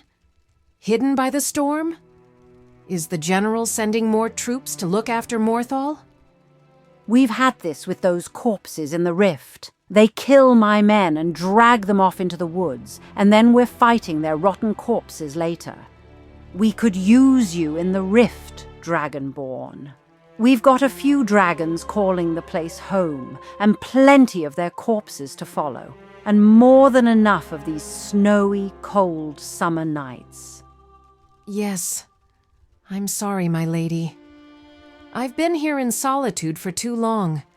One of my friends was badly hurt, and I stayed while he recovered. But he's now on the path of healing, and I plan on leaving soon to seek out more words of power and to stop any problematic dragons. Oh yes, Senturos. I did hear about that. I also heard I'll need to give him a new housecarl. It's a shame about Iona. She was one of my best. I assigned her to him because he was a man who could get things done. Most men lead with their second heads. But Senturos, he was a man who could lead without letting his passions get in the way of his senses. He's not just a Thane of the Rift, but of Solitude as well. I understand he helped you with a rather compromising issue concerning religion and the elves, didn't he, Elisif? Oh, he helped me with honoring my late husband. It was a private matter, and I had heard about his exploits in the war and thought he could help. But I'd rather keep that private, of course. I fought under him in the later months of the war. A damn fine soldier. Behind him, you felt like you could conquer the world. He's the reason I wanted to join the Vanguard. With men like that, we'll bring peace back to Skyrim. Yes, he's a good man. Speaking of which, I've heard plenty of you, Karsten Freewinter. The first Vanguard, to be forged in battle with dragons. You faced down 3 or so, and lived to tell the tale. Very impressive indeed. Hopefully the Legion has more men like you and Senturos within it, so we can end this war, and stop that murderer from sitting on the throne of Skyrim. It was 5, my lady. And all I did was help, like everyone else who was there that day. We lost some good men out there, both Legion and Stormcloak. That said, all the praise goes to Ragni. Without her, we'd no doubt all be dead. Thank you, Karsten. But all the praise goes to all of you. Without any of you, I wouldn't be able to do any of this.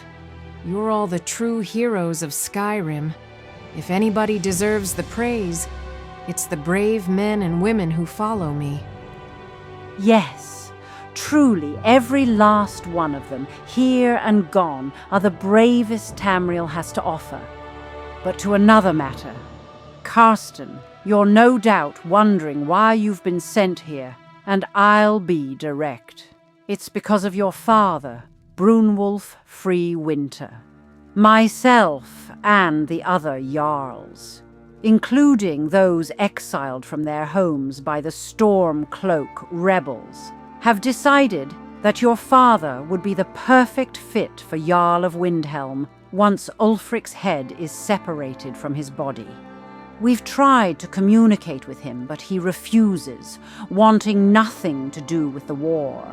But once we remove Ulfric, there won't be a war, and we will need someone who can lead and who can be trusted to oversee Windhelm. Yes, we've all decided that your father would be the best man to rule over Windhelm. He fought in the Great War and led men into battle. We need someone strong and loyal to the Empire once Ulfric is removed. Hopefully you can help us convince him, when the time is right, to take that murderer's place. Typical. Didn't take them long to start talking about this war. Already they're planning to replace Ulfric in Windhelm, even during these so-called peace times. That's why Karsten's here. Because they want his father to rule over Windhelm, and they'll use a pretty face to convince him, to sway his father. But his father has the right idea about this war. Getting him to agree to this madness would put him in serious danger.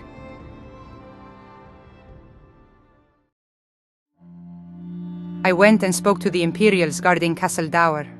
I told them I needed to see the general. It was an emergency. But they told me to piss off and offered a few choice words. For Ragni's sake, I did not take their heads off of their shoulders. After annoying them enough, they finally told me to wait nearby while they went to ask the general, but warned I'd likely be told the same thing they told me. These dumb bastards don't understand the threat approaching. I can feel it in my bones. Something dark is coming. As I sat there against the wall, I could feel every eye trained on me. All these bastards were no doubt imagining ways to kill me. Did some of these Imperials picture ravaging my body before cutting my throat? If any of them thought that, that's exactly why we're fighting them. They call us traitors. Most of these legionaries are Nords fighting against Skyrim. I'm fighting for my country. They're fighting for an old man a province away, who outlawed Talos and handed our rights to the elves. They're the traitors. I waited there for what felt like hours. Those bastards at the front even had a shift change. But eventually one of them came and told me the general would see me now. What in oblivion took them so long? The damned stars are out already.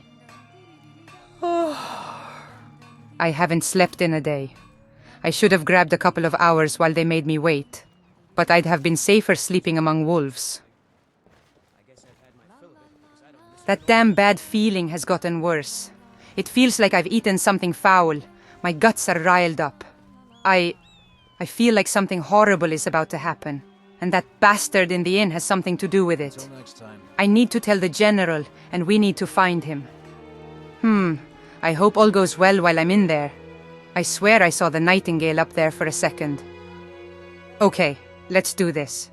Let's go and see the Imperial General. So this is what their headquarters looks like. I've read the spies' reports, but now that I've seen it, it's nothing like what I imagined. Better leave that there, or the Imperials will say I tried to kill the general. Can't be too careful with these faithless bastards after what Marillia pulled. This must be what Senturos felt walking into Windhelm. I feel like a bleeding deer surrounded by a pack of wolves. There's the general and Marillia. She'll pay for what she did to Brianna, but not now. But damn, I can't wait to have my blade at that bitch's throat. Now, what is it you want, rebel? Are you here to readmit your allegiance back to your rightful emperor, abandoning the traitor Ulfric and his Stormcloak rebellion? Skeever's ass I am. Unless you've decided to return Talos to his rightful place on the Pantheon, and told those Thalmor bastards to piss off. Like I told you, General, seeing these traitors is a waste of your time. They're nothing but rebel scum and deserve a traitor's death. Keep your mouth shut, you bitch. We'll have our day soon. You can count on that. I sure hope you've trained more since your capture. Because if Brianna was the one who took you, fighting me is a certain death sentence. This time, it will be just that. A threat to an Imperial officer is a threat to the Empire.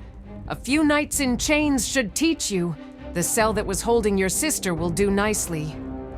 That's not a threat. It's a promise. Next time we cross paths in the wilds, I hope you can muster more than 3 vanguards. Cease this squabbling. If you have not come to swear allegiance to your rightful leader, then state your purpose, Stormcloak. My time is not yours to waste. I've come to warn you of a great threat. I believe something is going to happen. There was this man in the inn, an Imperial. He rubbed me the wrong way. Ragni told us he was a vampire in disguise. We think he took blood from her partner, who is an ancient and powerful vampire. Yes, we know of Serana and her clan. For centuries, Solitude has kept its distance from that cursed castle. But answer me this. How could a vampire steal blood from one so ancient and powerful? Or did Serana offer it freely? No, she kept a vial of her own blood hidden away in a locked cupboard. We believe the vampire broke into the room at the inn where Ragni was staying and stole it. Something terrible is coming. I can feel it. We have to move fast and find him. Why would this Serana take her blood only to leave it behind? That makes no sense. You're holding something back, Sigyn Bearclaw. Tell me the truth. What else is going on? I don't know. What Ragni and Serana do, that's their business. I'm only here to command the Stormcloak troops aiding the Dragonborn. Nothing more. I don't appreciate being lied to. But what should I expect from a traitor? I will get to the bottom of this. Perhaps it has something to do with your Dark Knight, a vampire by the name of Cecilia Vittorius. She has quite a history with the Legion, and with Skyrim itself as its so-called Dark Knight. She came and took a prisoner from us last night. I will get to the bottom of this. But for now, I don't believe you'd willingly step foot in here unless you truly believed there was a threat to Solitude. Leggett, tell me, have you noticed anything unusual in Solitude lately? Bodies turning up with bite marks? Victims found pale and bled dry? No, sir. There have been no such reports since those vampire attacks we used to suffer. The only odd thing I can recall is a guard who never returned from the docks. We have just one missing, but that's all. A full cohort? And now a guard? Could be nothing. Send some men to the inn anyway and find out who this Imperial is. Search his room and everything in it, and check for fangs. Don't do anything unless provoked. Other than that, thanks, I suppose, Sigund. It takes some bravery to come to your enemy and warn them of danger. Wait! You're only going to send a couple of men? Have any of you ever seen a vampire fight? They have the strength of 10 men, and with Serana's power, the strength of 100. You can't be serious. Mobilize the Legion. I'm telling you, you'll have 2 more missing guards. This is serious.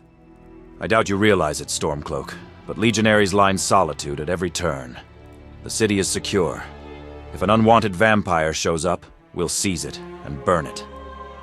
Plus, with the wedding of the Emperor's cousin tonight, Vittoria Vici, we can't go around scaring her on such a special day. Solitude is covered in legionaries. If a vampire threatens anyone, it will be met with flame. Other than that, Stormcloak, this is now a Legion matter. It's best you get back to your Dragonborn. You can't be serious. None of you have seen what they can do. They turn into giant bats. Enough to bother even dragons. You're all a bunch of fools. This is why we fight you.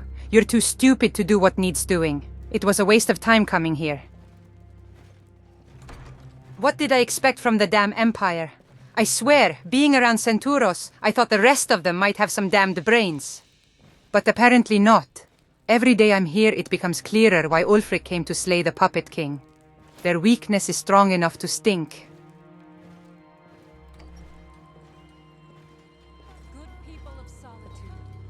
Damn, it's night already. I need to get back to Ragni. Those damned Imperials won't lift a finger. They should be locking down Solitude, sending legionaries into every home and corner to hunt that vampire. If what Ragni and Serana said is true, this city is in incredible danger. I can feel it in my gut. Even more so with this damned wedding. Such a joyous day could become Solitude's most darkest. Well, I need to get to Ragni and make sure she's safe.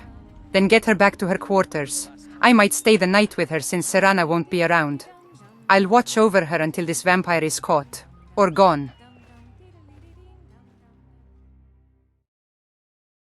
As soon as I could, I filled my plate with meat. By the 9, I was so hungry. It looked so delicious. And by everything good in the world it was. Normally, Serana cooks for me, but there's just something different about it when it's cooked by a living person. Both Maven and Elisif attacked Karsten, trying to tear down his defenses. But with the food in front of me, he was on his own. I just chomped in on it. After gorging on my food, I looked up to find everyone staring at me. I was so confused, until I heard them laughing about me eating with my hands. Look, I was hungry, starving even. And I grew up in a haunted marsh as a farmer. I didn't have all these fancy rules of etiquette. I'm just a girl who grew up in the wilds, sitting among nobles and all that. What can a girl do when she's hungry enough to start eating the plates? Elisif stared at me in confusion, as if wondering what kind of animal she had invited into her palace. My mother always used to slap my hands when I ate with them, but forks and all that were annoying. Why use things to eat food with when I had fingers? It's like spoons in soup. Why waste time taking a little at a time with a spoon when you can just drink it straight from the bowl? The worm sitting across from me looked at me with disgust, the same way I felt about him. I had hoped he'd leave me alone for the night, but of course not. Sooner or later he had to open his big damned mouth. He said it was an honor to meet me, that I was every bit as beautiful as the stories claimed. The fool even invited me to his chambers after this, so we could drink more and he could learn more about my story. My skin shivered, and everything I'd eaten threatened to come back up. The man sickens me. I'm surprised someone has actually forgotten about me, even with my unusual eyes. And to think, when we met I was even wearing makeup. But this filth has no respect for women, so I shouldn't be surprised he forgot about me. He kept talking about all of his things. I told him I didn't want to go back with him. I wanted a quiet night. I didn't like him, but I didn't want the evening to go sour. But I grew tired of saying no. I reminded him who I am. I'm Ysmir, Dragon of the North. I reminded him we'd met before, and the first time wasn't something I'm proud of. I told them all, loud enough for every ear at the table, how he behaved at that Thalmor party. How he acted like a swine.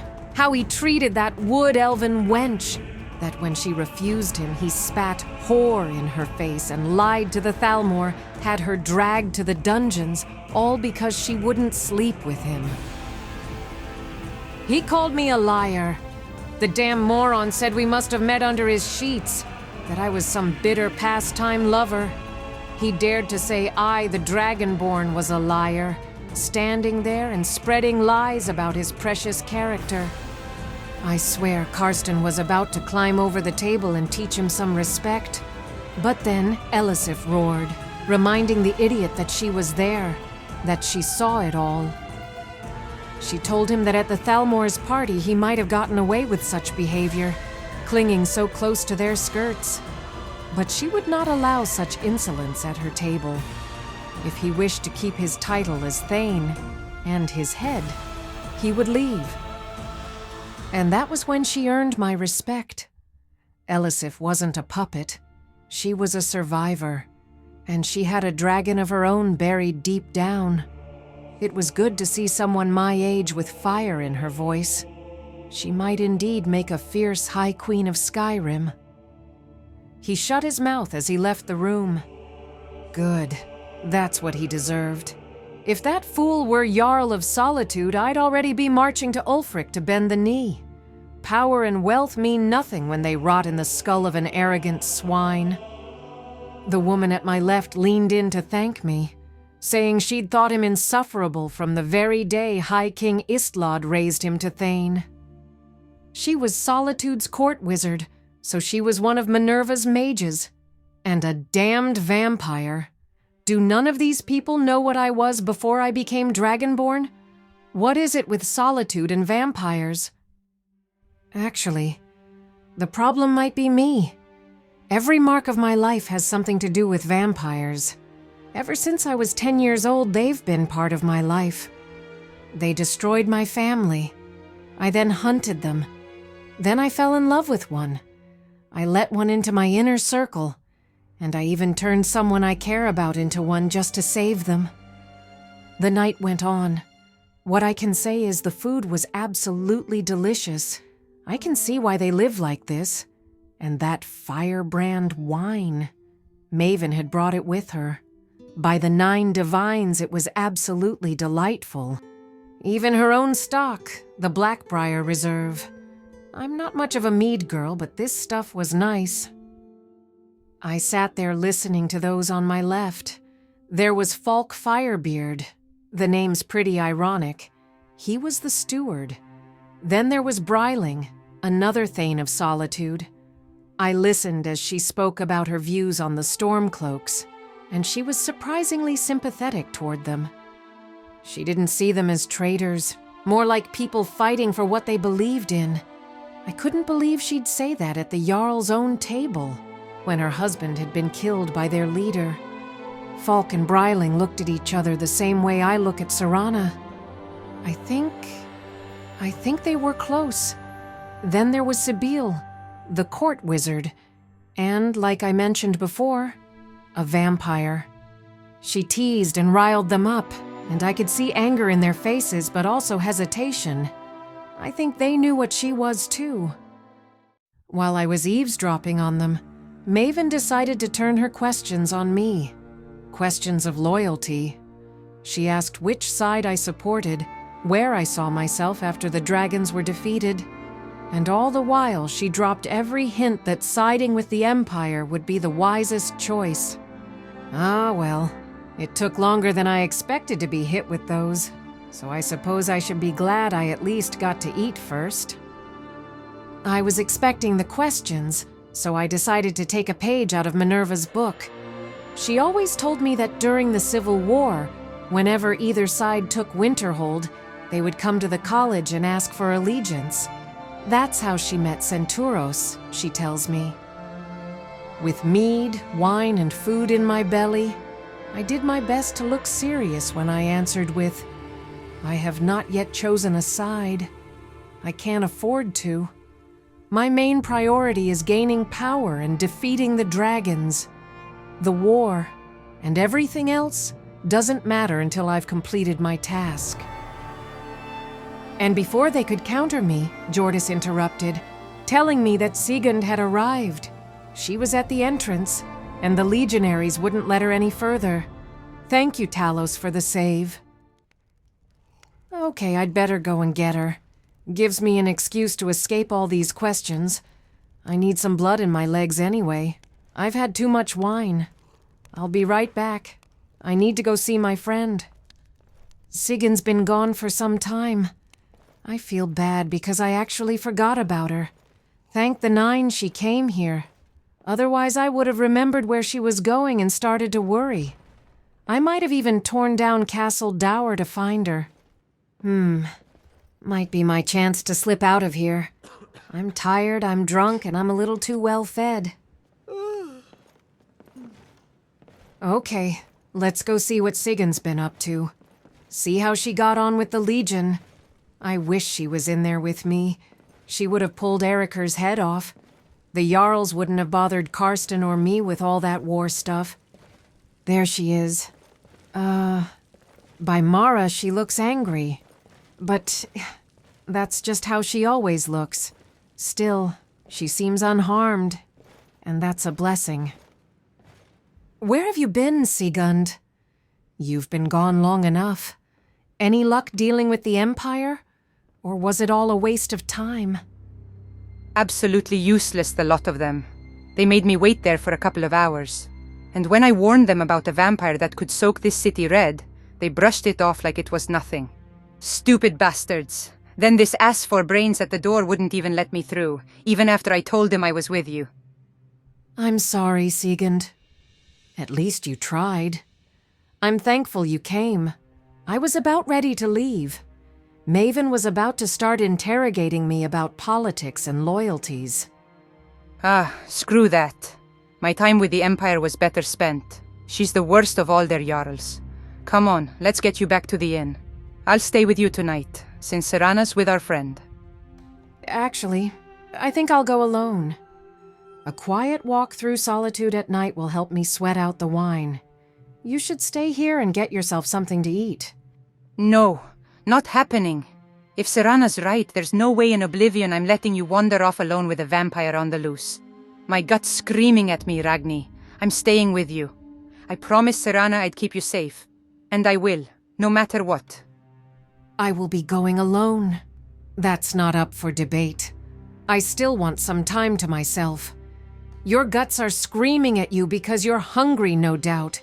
You will stay here and get some food. That is an order from the Dragonborn. Do you understand?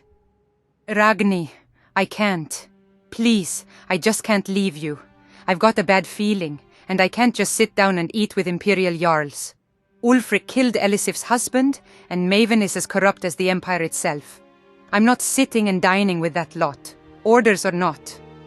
You made an oath to me this morning that you would not fail me again. I am ordering you to eat, and you will do so. Karsten, your friend, is in there. He'll need your help, because both Maven and Elisif are trying to convince him to push his father into taking Ulfric's place for an Imperial victory. What? Karsten's here?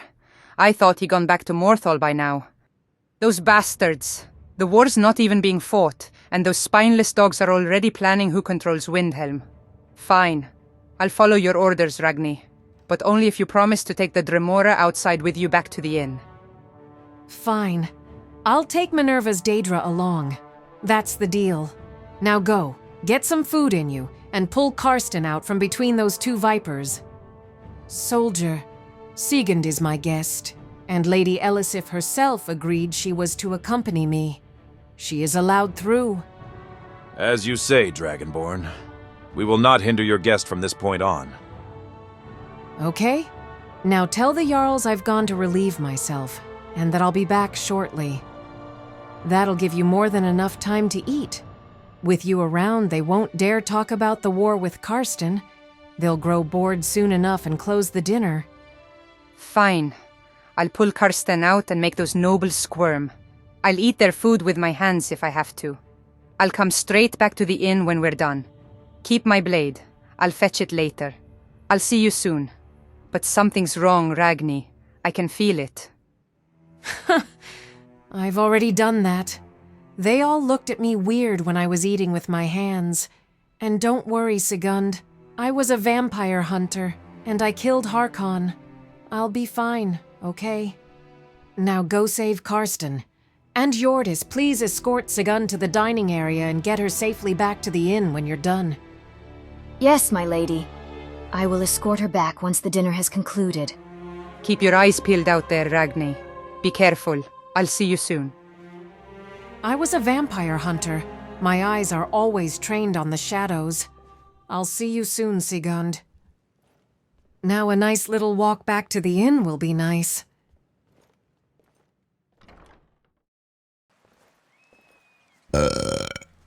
By the 9. I've been waiting to do that for so long.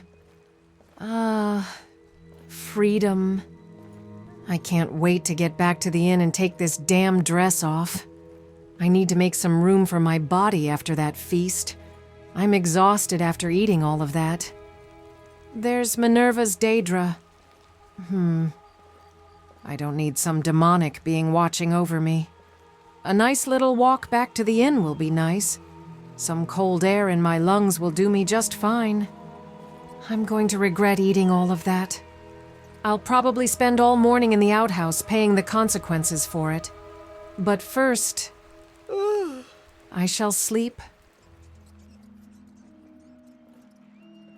Damn. I should visit this place again. Maybe tomorrow I'll go back in. Might even need them to teach me how to play again. I haven't lifted a flute or lute since I joined the Dawn Guard. Haven't had the time since then. Just been trying to stay alive. I'm sorry, Luca. I'm sorry for taking him away from you, for what's happened to him. I hope one day we can cure him, and he can return to you. If I can do that, then all of this might be worth it. I hope they're doing well. He should be fine. He has Serana and Cecilia with him. Wait, what's that? Is that... Oh no. That's Vittoria's mother. Oh no, please no.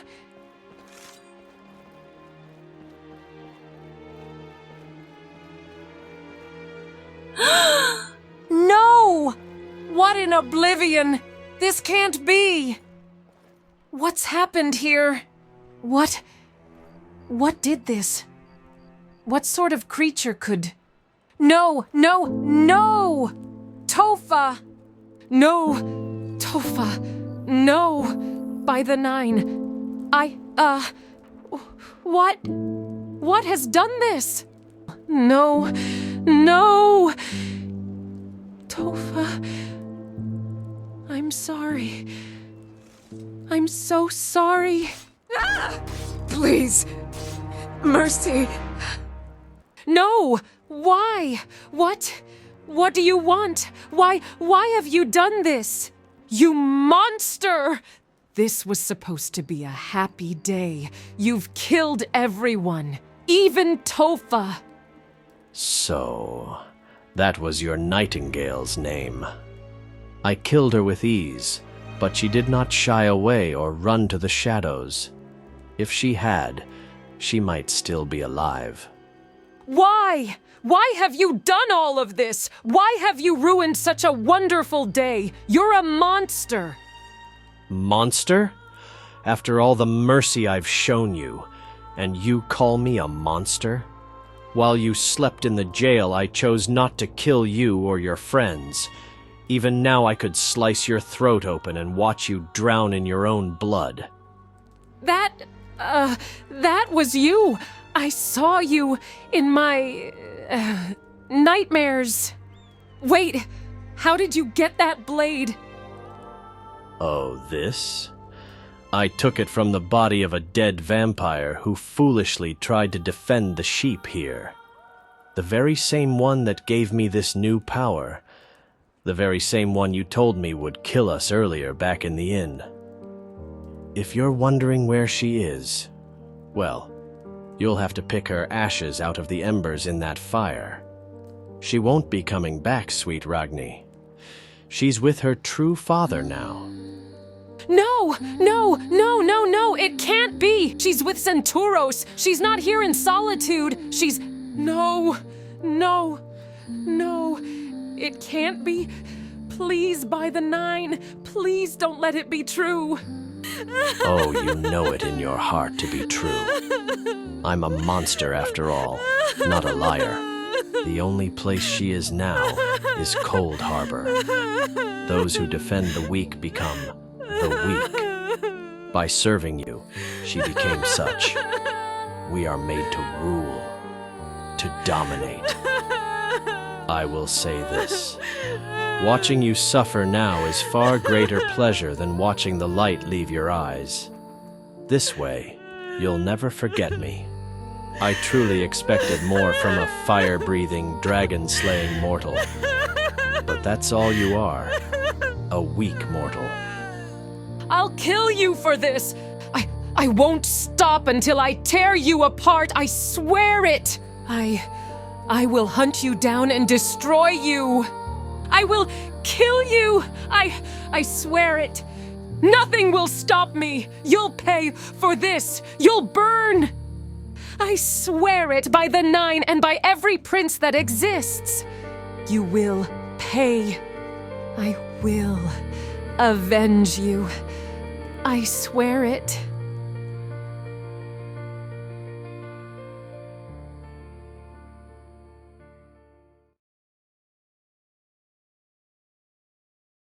Well, I'm sorry about that. Yeah. I don't really know what to say. I've got like no real words for it. I hope you guys have enjoyed it to some sort of perspective. This idea has been cooking in my head for some time, and it's finally out.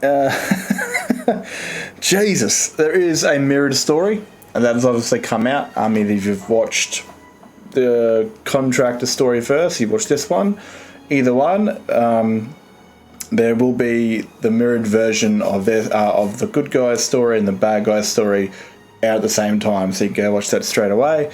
I'll link them up here in the end screen, things like that, along with the playlist and that sort of stuff. But yeah, let me know what you're thinking, because obviously this is taking me more than a month to do both these stories, and it's a bit crazy. Really throws the entire story that I've done out the window. You know, you've written like this entire page or book, and you've just ripped the pages out, scrunched them, and thrown them into the fireplace. And this is kind of what it feels like. It's so much to that, but I'll get into a lot more of that sort of stuff in a background video. But yeah, let me know what you guys think. It's always good to hear. And if you're interested in more, there's the end screen, stuff like that. There'll be a subscribe button if you want to hang around. Other than that, yeah, I hope it's done its job, and I'll catch you guys in another video. Cheers.